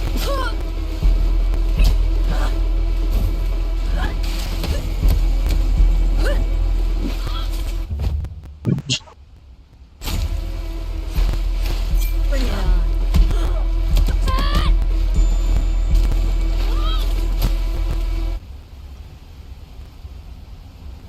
So yeah, her strings are all high, so you can duck everything. Just don't forget to duck the last hit where she jumps and double kicks you. After that, you can punish. Punish with raining strikes followed by 2 heavy attacks. If the 2 heavy attacks connect, proceed to spin hook kick. And then for this one, if she backdashes and then jumps really high, she's gonna throw the kunais. You can catch the kunai if you no longer have the knife. Catch the kunai by pressing the block button, by parrying it technically, if you have the weapon catch skill unlocked. Once you catch the kunai, just throw it back to her. Then she has another attack where she is very far away, then rushes in. I call that rush attack. She rushes in super fast, but actually that can be dodged easily. Once you see her knife sparkle, prepare to dodge, and that's it. I'm gonna show you her movesets. Watch how I deal with Kuroki.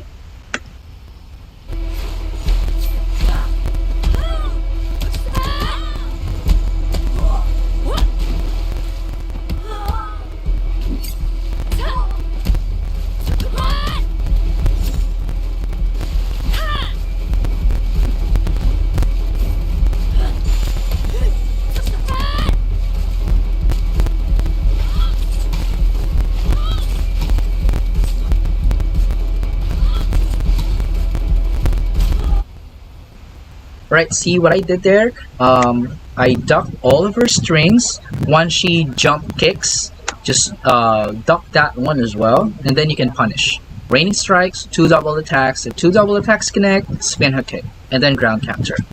Whenever she throws a kunai, always try to catch the weapon, then throw it back. Whenever she's very far, she might do the rush attack. Once her kunai sparkles, prepare to dodge, and that's it. Now she's dazed as of the moment, as I can see here. We're gonna rush in, do a combo. We're gonna knock her down.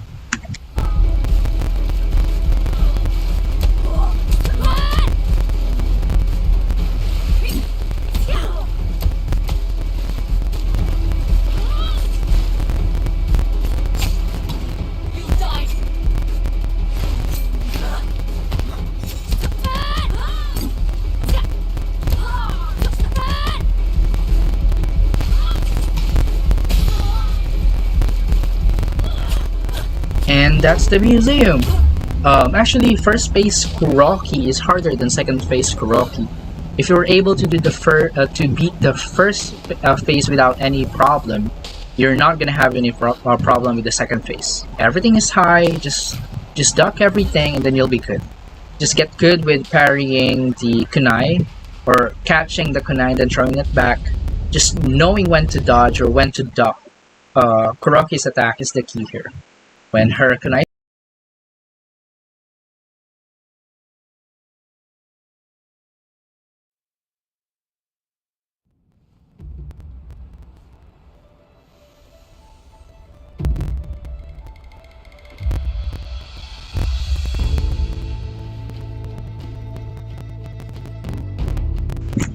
So yeah, that's it.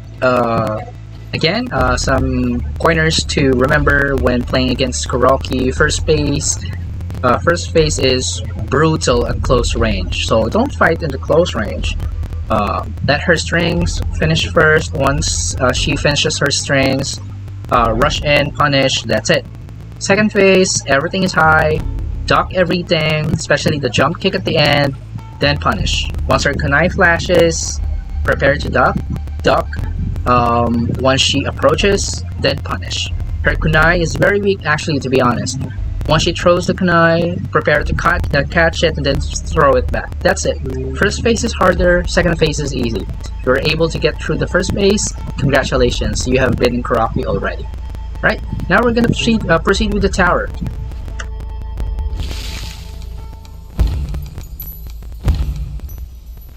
Right, so yeah, as you can see here, I have nothing permanently unlocked because I'm finishing the game in just one run. So there's no point in permanently unlocking the skills. So yeah, but if you want to farm the skills, go ahead. But yeah, I'm not doing it since this is just a one-time stream.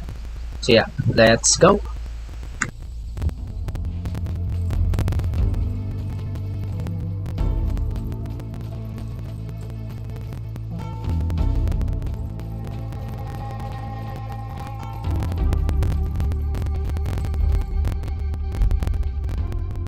Okay, so if you guys are able to beat the museum, the tower is way easier.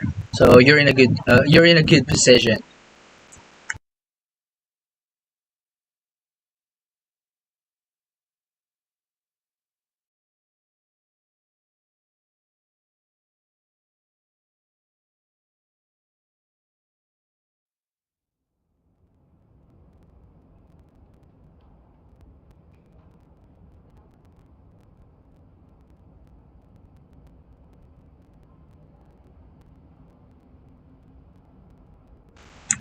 Just hold on a moment, guys. I'm just gonna have to share this stream so that a lot more people can see it.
Alright, so we're gonna get back to the stream now.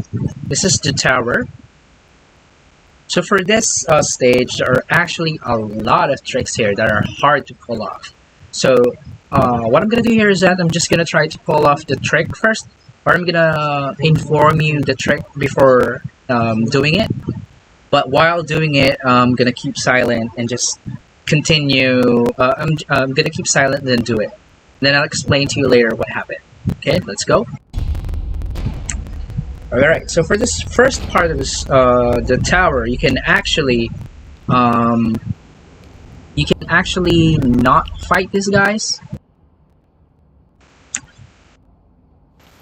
Right, so you can actually skip this fight. You don't have to fight these four, but if you want XP, go ahead. But if you want to save your HP, it's okay as well. But for this one, of course, I'm gonna go ahead and then fight them. You can actually insta-kill one of these two guards standing here. The best one to insta-kill is, of course, the dude, because he has more health. And then we're just gonna have to fight the girl. They're both brutes, so they pack a punch, and they also do throws. But there's no need to worry, they all throw highs. Every one of them throws high. Okay? Let's insta-kill the dude now. Welcome, madam. And then proceed with...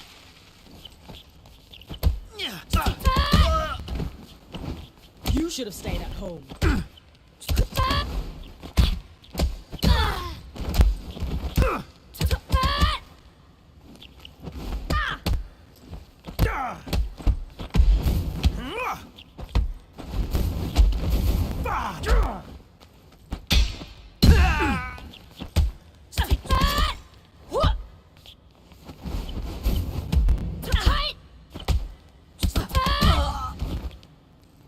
Yeah, that's it. First fight, no sweat. Then take this elevator.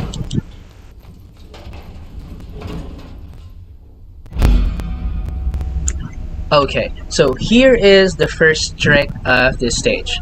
You can insta-kill the Super Saiyan here, but there is a very precise way of doing it. Okay? I don't think I can pull this off in this stream, but if I'm able to pull it off, I'm gonna explain to you what happened. Right? I'm just gonna go ahead. I'm gonna keep silent. I'm gonna focus because I want to pull off this stream live. This trick live on stream. Okay? So watch carefully. By the way, once the elevator opens, you have to run for it. Go to the office of Jinfeng, and once you get near Jinfeng, you can no longer run. So what you're gonna do there is keep dodging, right? You have to go around Jinfeng, behind her, then back the front. Yeah, I'm just gonna show you.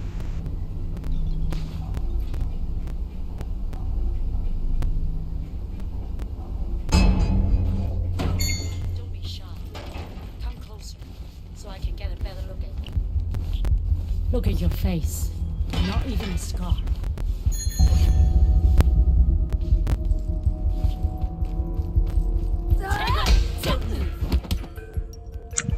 Alright, I got it. Okay, so yeah, what happened there is that this is very specific. You have, once the elevator opens, you have to run out. Like, make a run for it. Get near Jinfeng, you're not going to be able to hurt Jinfeng. She has a long dialogue. But you can skip the dialogue by dodging, you keep on dodging to her left side, go behind her, and then go around. As what you have seen from the path that I have taken. Once you do that, the dialogue will skip, and then these enemies will appear.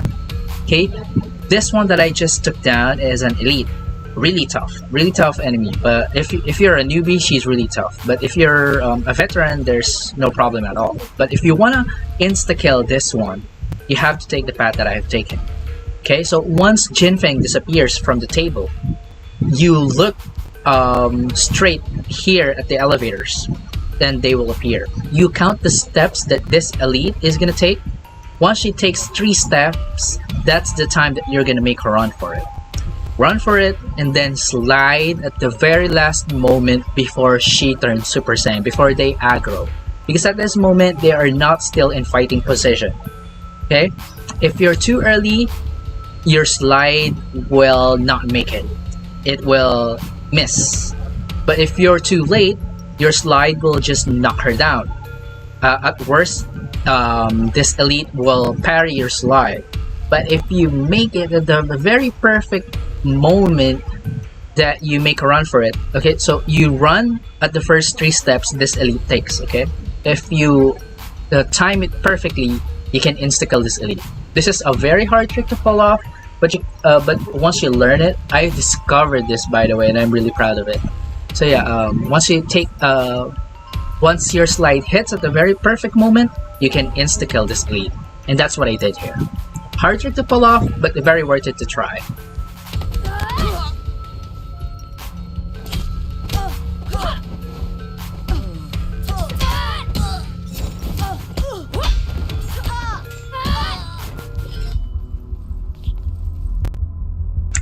Alright, there's another trick here. You can insta-kill the dude here, right below the balcony. But that happened to me like maybe once every 10 runs. Once every 10 runs, I can insta-kill him. That rarely happens, so this one I really don't think I can pull it off. But if I don't pull it off, you can kill him immediately anyway by doing 3 heavies with this knife. Heavy, heavy, heavy, and then sweep. If you do heavy, heavy, heavy, and then another heavy, he's gonna parry you. If you want him to die in just one combo, do 3 heavies and then 1 sweep. Okay, I'll show you.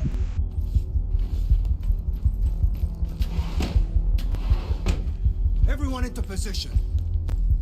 Shut.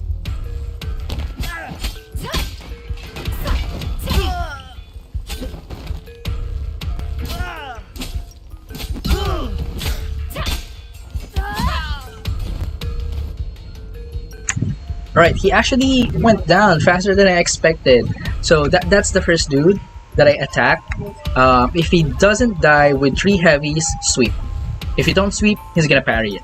There's a small chance you can insta-kill him. Alright, there's a small chance you can insta-kill him. But if he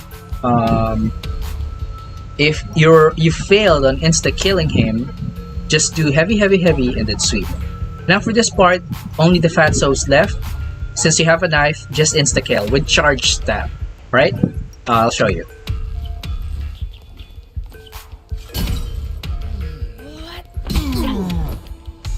That's it, and then pick up the other knife. Okay, for the next segment, we're gonna rush in, follow my path, attack one of the mobs only once, dodge, throw the bottle, and then attack again. It's gonna insta-kill her. Okay? I'll just show you. It's kind of complicated. And then from there, you can just proceed on fighting. Here we go.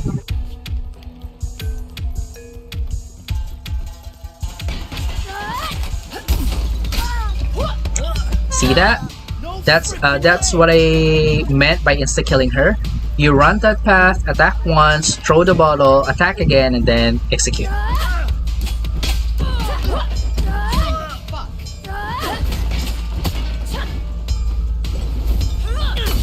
you nervous? Drop your weapon.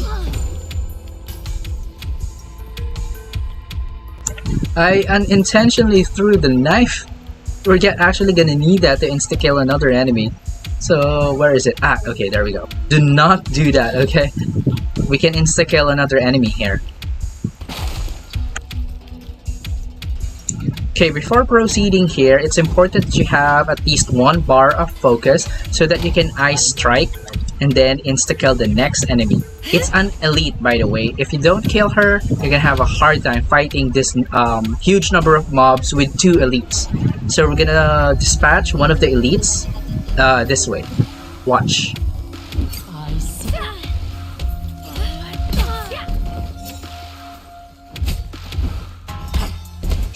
That's it. Elite dispatch.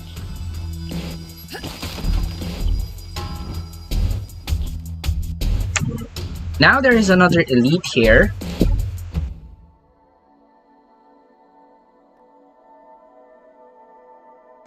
Yeah, this one. We're gonna insta-kill her as well. Two of the dudes are holding knives, so we get one of the knife, and then ice strike, and then stab. Right? So you don't have to deal with it. She's actually a dancer. So lots of kicks. So if you wanna dispatch her immediately, get the knife, ice strike, charge stab.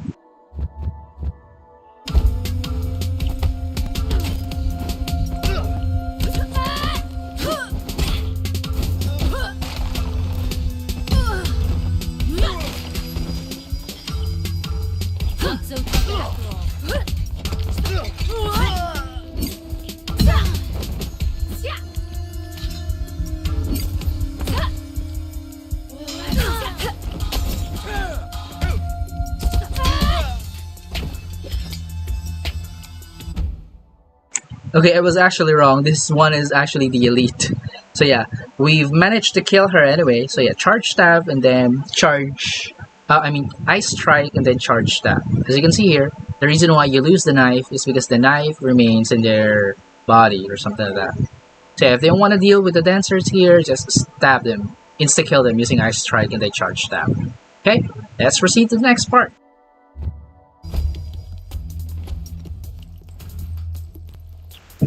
By the way guys, I am not exploring for items, okay, for collectibles. I'm only showing you how to deal with the enemies for this stage. And for the previous stages, I didn't tell you where to get the items. That is because I actually do not know. I only collected items once, so when I do speedruns, I no longer go back to the places where the items are, so I can't remember where they are. If you want to know where to get the collectibles, you might want to watch a collectibles guide. Yeah, okay. So we're just gonna proceed. You can insta-kill another one here. She's a Super Saiyan. Okay, so never do takedowns in this moment. She's gonna turn Super Saiyan 100%. Out of the 100 runs that I've done, she always turns Super Saiyan if you take down her. Okay, so we're just gonna insta-kill her. Let's go. This is it. Strike hard and fast. We must be swift and just. God damn it! What? Yeah.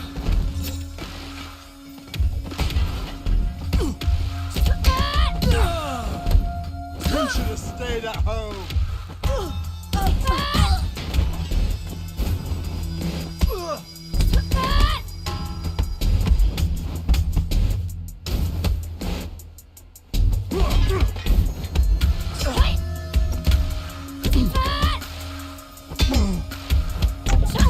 Yeah, I really love raining strikes. It's literally one of the best punishers in the game.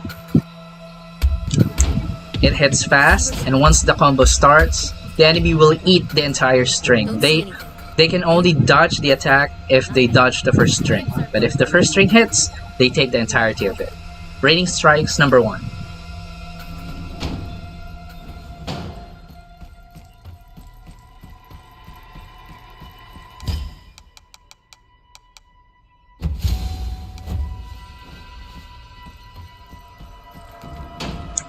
Once you enter this room, get the broom here. There's a broom here. Okay. Then get down the elevator. Come and face your objective. There's going to be a fatso here. Squad 7. Okay. There's going to be a fatso here, but that's not going to be a problem because once he drops down here, you can just continue hitting him with the broom with heavy attacks, and he's not going to be able to fight back. Well, most of the time he's not going to be able to fight back.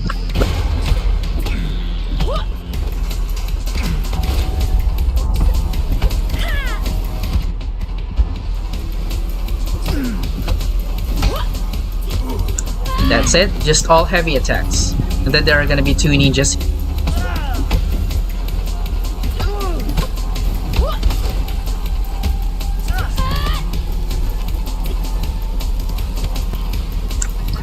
By the way, they can turn Super Saiyan here. It's up to you if you want to do takedowns on them. But as for me, yeah, I'm gonna do takedowns on them because I want the HP back. Since I was hit, I'm gonna take now. There's a chance they can turn Super Saiyan. There's a chance that they won't. So it's up to you.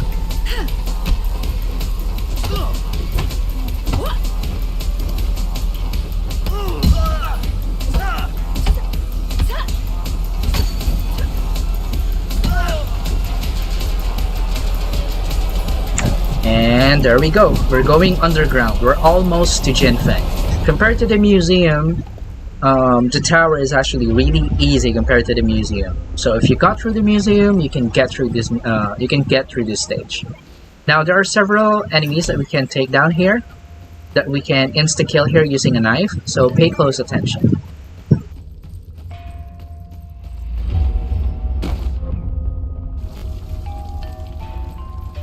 Stay there!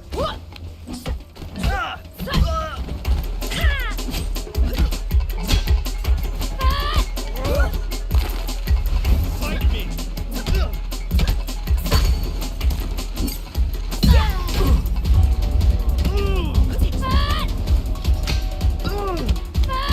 Holy shit!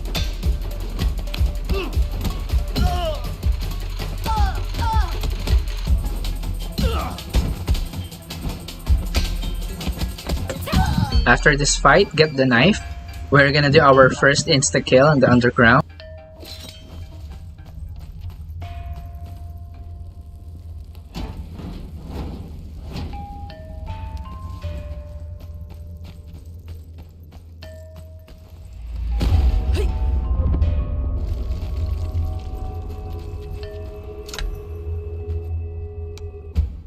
Okay, now for this part, it's important to know that you cannot go past this line.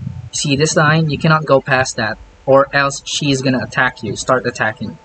What you're gonna do is that you're just gonna have to stand here, around here, and then charge your blade. And then just insta-kill her, okay? You actually cannot run here, so just dodge, keep dodging, about 3 times. Okay, I'll show you. The Guardians. This made-up order who kept for themselves what belongs to the people. What?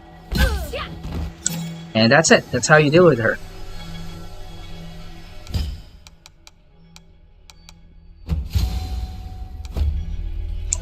Okay, again, for newcomers who are watching, my Dragon Shrine upgrades are not recommended for beginners. If you're a beginner, get the health gained on takedowns and structure reserve upgrade, and then with a little weapon durability and some weapon proficiency or some focus bar. Do not imitate what I upgrade here, because I am not going defensive here. I already know how to parry or to dodge, so I don't need health gained on takedowns, and I don't need structure reserve because I know when to block. If you don't know when to block, when to parry, and when to dodge it, I suggest prioritizing the defensive options in the Dragon Shrine. Okay, I only did this because I already know how the game works, and I've already finished the game several times, so that's why I'm going all offensive. Okay, so I'm gonna proceed.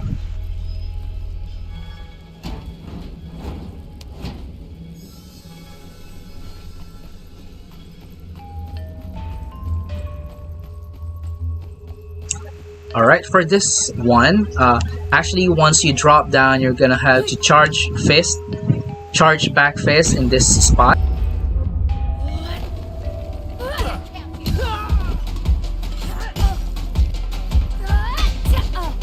Alright, so that's it. Charge fist on that spot.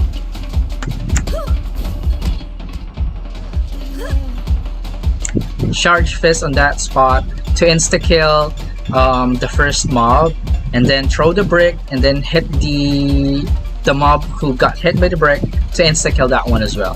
That will lower down the number of the enemies you have to deal with here. So what we're gonna do in this part is actually there's gonna be one mob here is holding a knife. We're gonna use that knife versus the brute, the guy with the sleeveless shirt. The girl's easy to deal with, so we're gonna insta-kill the guy.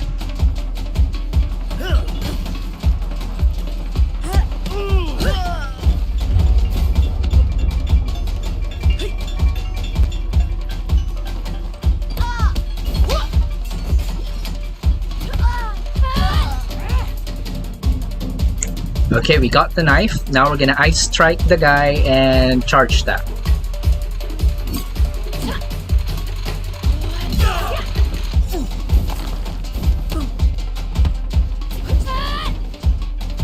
No way.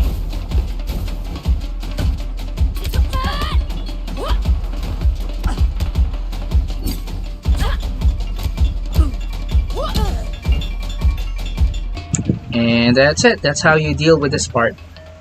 Just insta-kill the guy to get her out of trouble real quick. Now the next enemy that we're going to be facing is really easy. We'll just have to insta-kill her. You just have to get the knife in this part. I'm just going to show you. Pick it up. There's a knife at the right side. Pick it up. And then immediately go to this spot. Right here. Do not go beyond the line or she will aggro.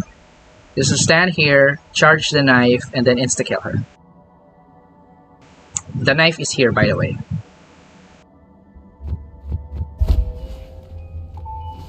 To each crime, its punishment, and to each punishment, its weapon.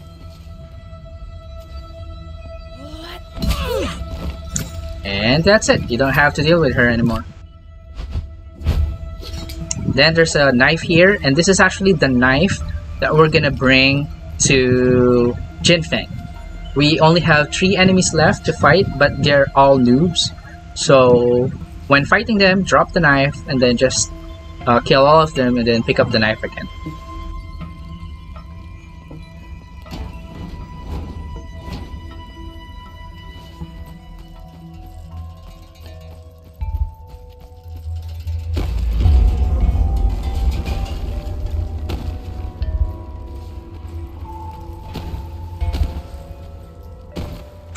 Drop the knife right here.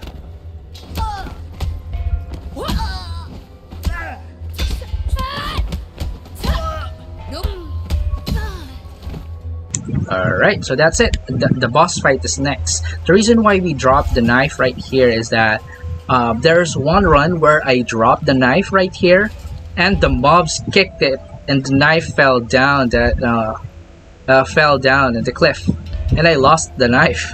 So yeah, so moving forward, they actually dropped the knife here so that I can pick it up, and I'm sure that it's not gonna drop off the cliff. But yeah, after dealing with these 3, just pick up the knife again and then proceed with the boss fight. There's actually a dragon shrine here.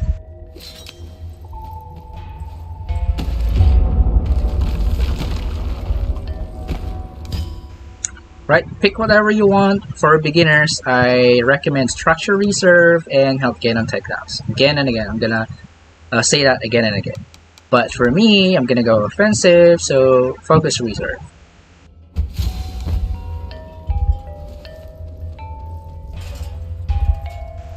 And yes, you have to jump down there. I'm gonna skip the cutscene so that I won't spoil you. Oh yeah, I forgot to mention, when you drop down here, you're gonna lose the knife. Actually, you don't lose it. The knife is somewhere here on the floor. Just dodge back once, you'll see the knife. You have to pick it up again. Always remember that, because there are runs that I actually did.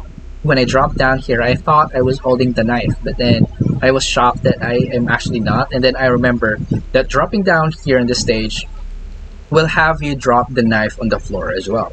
So once the battle starts, just dodge backwards once to pick up the knife.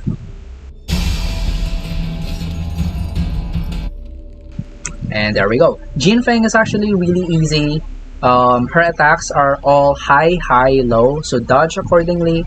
Once you dodge her strings, just rush in, punish. Use all your focus bars, and that's it. I'm just gonna show you.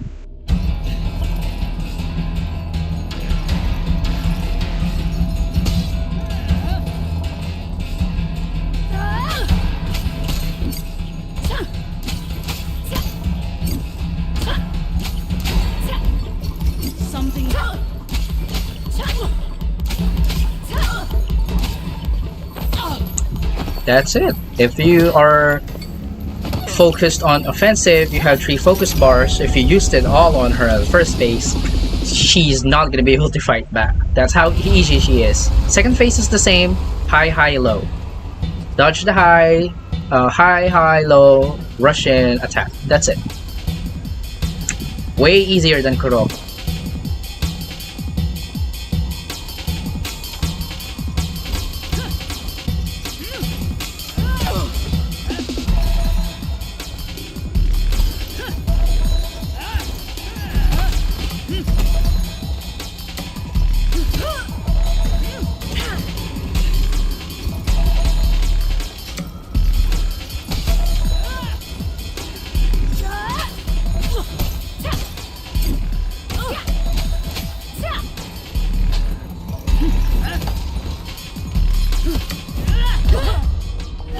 What the hell happened to me? It always happens whenever I go live. When I go live, I mess up the gameplay and then make it look like the boss is hard. It's actually hard. It's really easy. My guard was just down. I wasn't really like being serious at it. But yeah, let's go back to it. I'm just gonna unlock the remaining skills.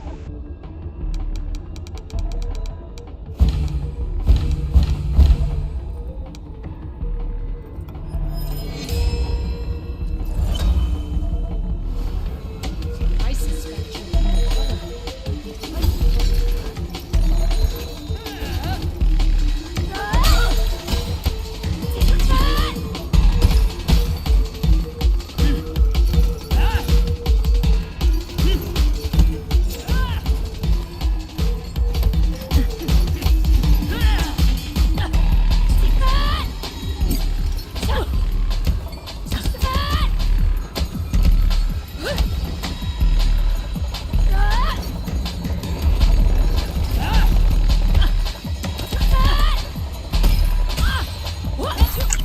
See, that's it.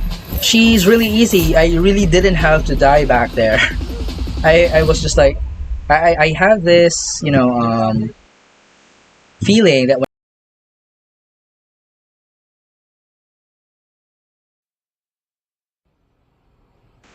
so yeah, that's just it. Jinfang is really easy. I was really put my guard down back there. I didn't have to die really back down there. Jinfang, in my honest opinion, is the second easiest boss. Fajar being the easiest, because Jinfang is the most predictable. Just dodge high, high, low. Even her short range attacks mostly are high, high, low. She rarely throws her high, high, high attack. So yeah, that's it. After dodging, just punish accordingly and Jinfang will drop dead for good. That's it. Okay, so last stage before we end this stream is gonna be Yang, the Sanctuary. The stage is actually really easy. It's short. There are a lot of enemies you can insta-kill, but we're gonna have a problem with Yang. But there's gonna be a way to get him stuck in a loop in doing one move all day. So I'm gonna show you how to do it. Let's just proceed.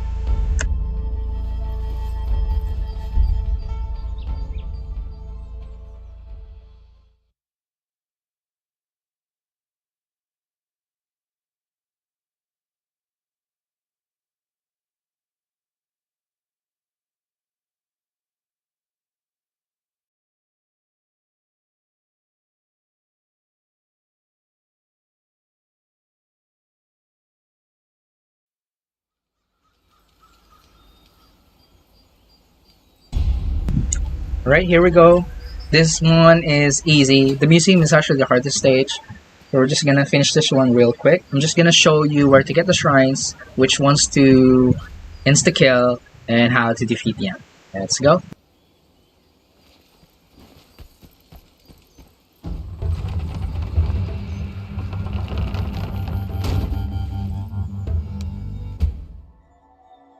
Alright, for this one, there's actually an easy way to beat this guy. Not that he is hard. There's just a way to save time if you're speedrunning, to kill him almost instantly. You cannot insta-kill him, but there's a way to beat him. Just have to slide kick his right foot, okay? This foot, his left foot, I mean. You just have to slide kick him on his left foot. This one, if you got it right, you can push him off this ledge, and then he's gonna fall down. Then ground pound, one more punch will take him down. I'll try to do it. I might not be able to pull it because it's a speedrun trick that I discovered. Again, very proud of it. You can slide kick him, push him, and then it's a speedrun trick. You don't have to do this if you're not speedrunning. But if you wanna dispatch him easily, this is the way to do it. You want to dispatch him quick, this is the way to do it. Did I show you? I'm gonna try, rather, to show you. Okay. Welcome to the sanctuary.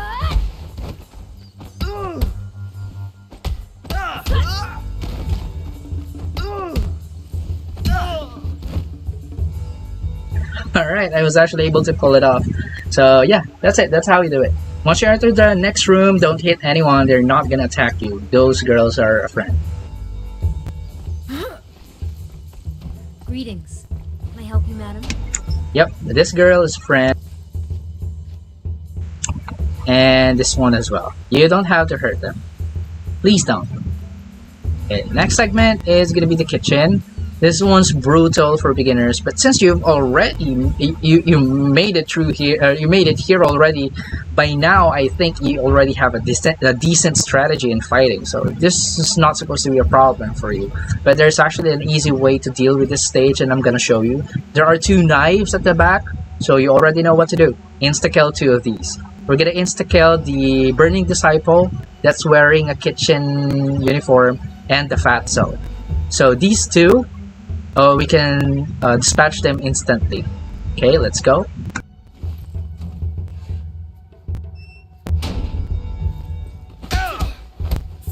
Insane.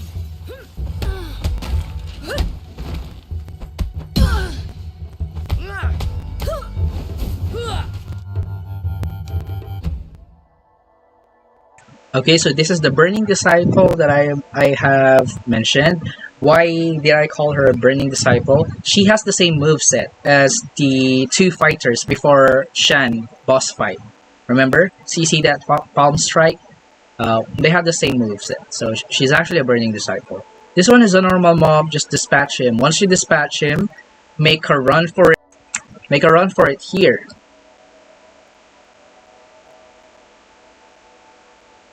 That's the first knife.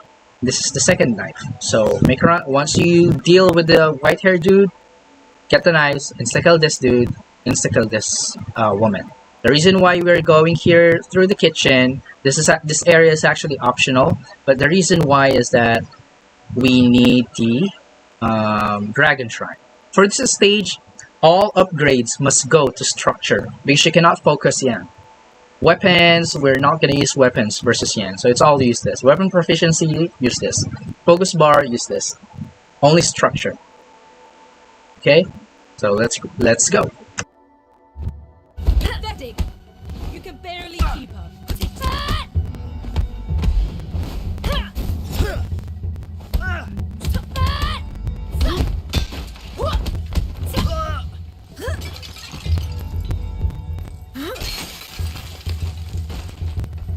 Put that down before someone gets hurt.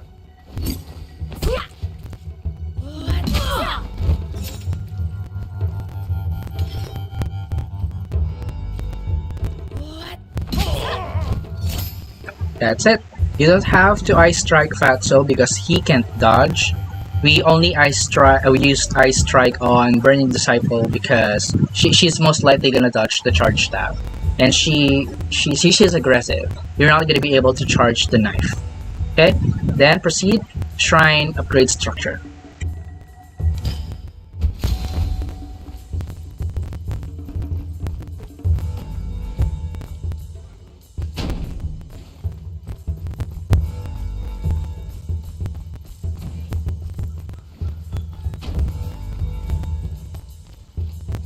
Okay, so in this part you have a choice.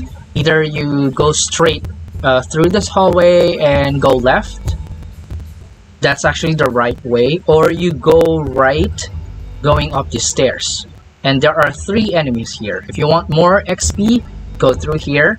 If you want to just finish the stage as fast as you can, go straight. Alright, I'm gonna take the ladder option. The stairs option, rather. Okay, let's go. These rooms are for a special.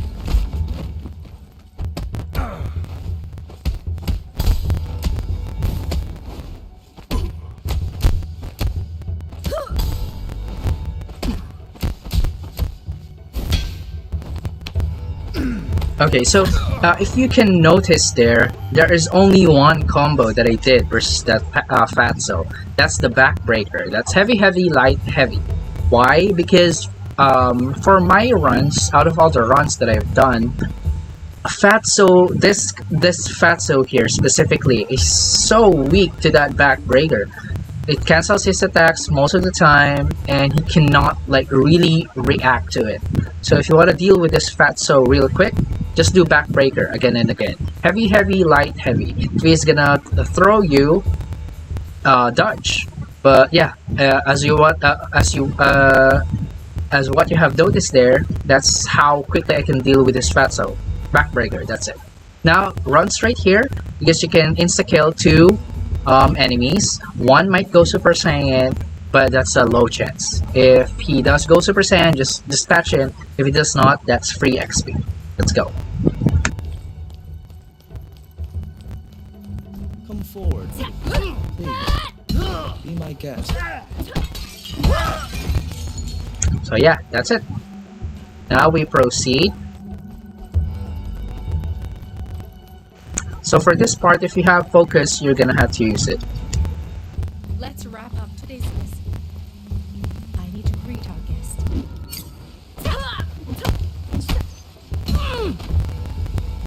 See? That's how fast you can deal with that martial artist woman something.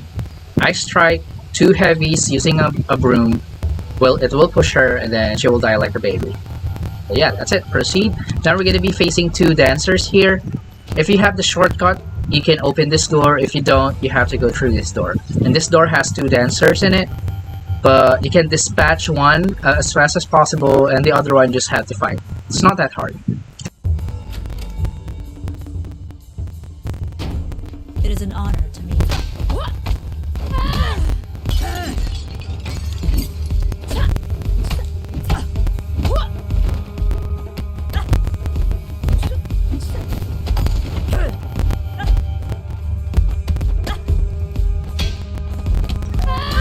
You see that ground counter? That's the importance of ground counter. A lot of enemies will knock you down. Don't roll away. Get something in return. Ground counter instead, and that will knock them down so that you get a free ground pound in return. Now in this part, there is actually a dragon shrine here, which is there. But I'm not gonna take it yet because we need the key to open this door. We actually cannot open this yet, and the key is gonna be in here. You're gonna have to face 2 brutes here. So my strategy here is that once I get out of that door, I enter this door first before getting the shrine. Okay, so that whatever damage I take here, I can heal it up here. Okay, so I'm just gonna go here first. There's actually a way of beating this level real quick. I'm just gonna show you because there's a knife there. Okay, so you get the idea already. We're gonna insta-kill one of them. You need to be purged. Relax and enjoy your session.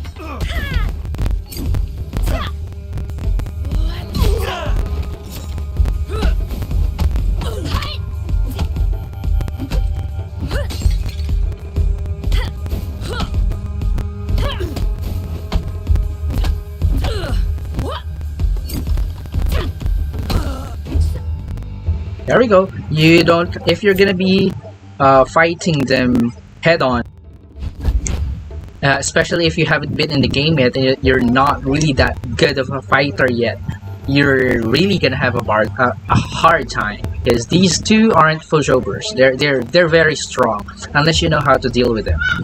All right, so that's how I deal with them. So yeah, let's proceed. We now have the key. And as you notice, as you can see, I never used strong sweep. To me, it's really not that good of a focus attack because it gives you nothing but ground pound and that's it, ends your combo. But with Ice Strike, you can extend your combo as long as possible. As long as you have Ice Strike, you can combo all day. And Ice Strike is the best focus attack that you can throw before insta-killing anyone, right? Focus attack, strong sweep, meh. Ice Strike, the first focus attack, very good. That's the best focus attack ever. Anyway, we're now gonna get the shrine and structure research.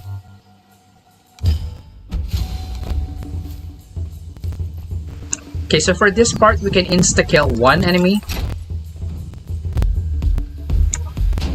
Actually two. We can insta-kill two. This is how to do it.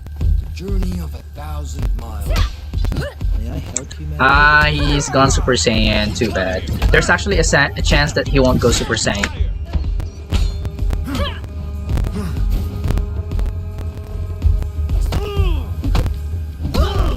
Drop your weapon.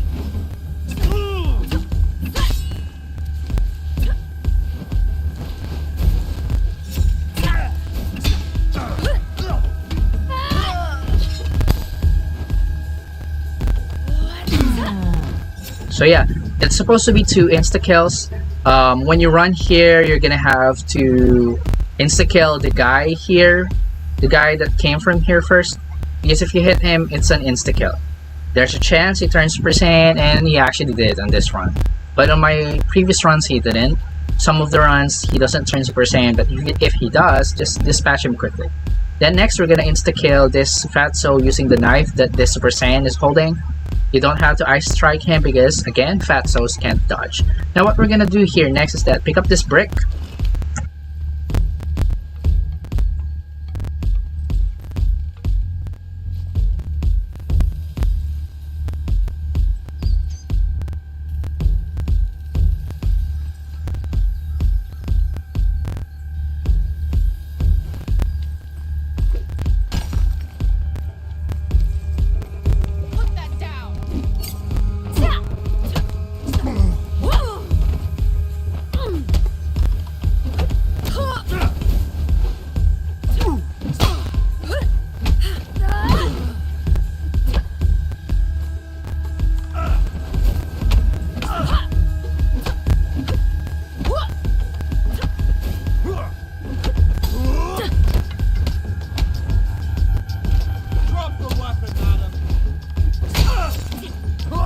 Alright, we're now almost done. Just one enemy away to Yang. For this one, okay, so you can't use focus attacks on Yang. So whatever focus reserve that you have, use it here. It's gonna be fun. To reveal the path you must tread.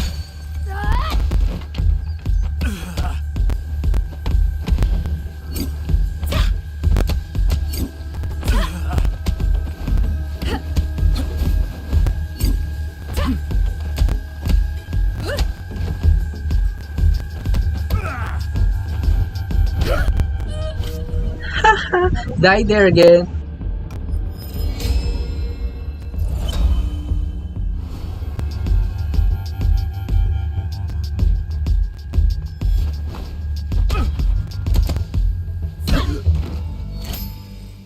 Okay, now before I proceed, this is gonna be one of the most important thing that you have to remember when fighting Yang. Number one, you have to have raining strikes, and probably by now, it's already the last stage, you already have it. And you have to be very good at dodging, because we're gonna lock Yang into doing one move only. We're gonna lock him into doing hook intercept, and nothing else. To do that, we need this staff. Okay, once you pick up the staff, once the battle starts, once the fight starts, you're gonna have to throw the staff to him. And then he's gonna be stunned for a short time. Once he does, once he gets stunned, you're gonna do raining strikes immediately, and then you stop there. After raining strikes, he's always gonna try to punish your raining strikes with hook intercept. But since he's punishing you with hook intercept, you dodge that, and then you punish with raining strikes again.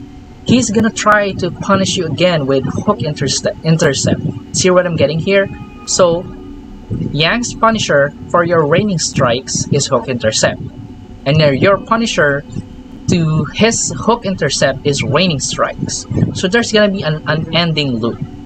Yang's gonna punish you, hook intercept, raining strike, you punish him. Then you dodge his hook intercept, raining strike again. Okay, I'm gonna show you.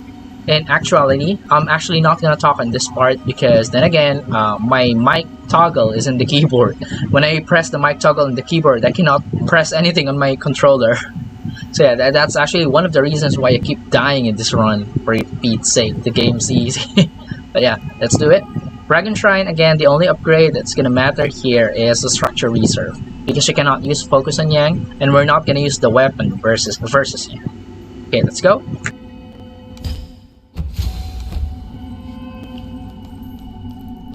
Watch carefully what I'm gonna do. Throw the staff, raining strikes, dodge, raining strikes, dodge, raining strikes, dodge.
See what happened there?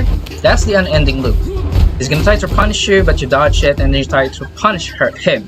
And since his Punisher is Hook Intercept, and you keep on doing the raining strikes, it's just a loop until Yang dies.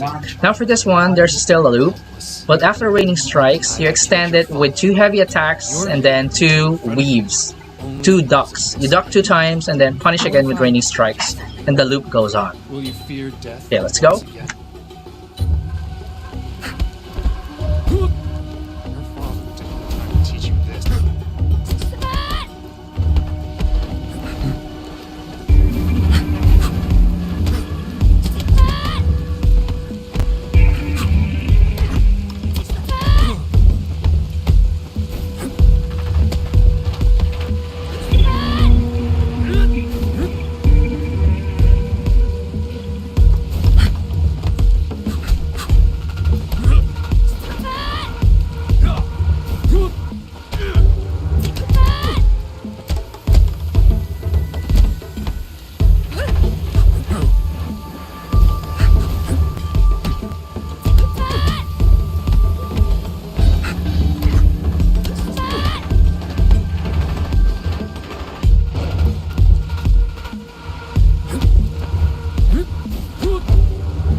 So yeah, that's just how to beat the game. I mean, well, Sifu is technically hard if you do not know what to do, and it's hard to know what to do. But once you figure out what to do in each situation, Sifu is actually not that hard compared to Sekiro. I actually mastered Sekiro as well from the beginning to end, did a speedrun. I used the speedrun before with Sekiro, but not as good as Ongbat, if you know Ongbat. He's a very good speedrunner. I'm not a record-breaking speedrunner in Sekiro, but Sekiro is much like this, much like Sifu. It's hard to know what to do, but once you know what to do, you can beat the game in one sitting. And that's just what I did here. Sifu is not a game of brute force. You just have to always remember that your character is not overpowered. You're not strong in this game. You have to always be patient. You just have to know the opportunities that you have to punish. Just have to know when to attack, when to parry, when to dodge, and that's it. So yeah, it's possible to beat the game at one run, a new game save, if you know what to do. If you are actually really patient. And this proves it. So yeah, I think the stream ends here. So after the cutscene, I might say goodbye. So yeah, thank you for those who watch. If this stream gets many views, I might do another, maybe for other games or something like that. So yeah, thank you guys for watching. Again, this is Nick Artistry, and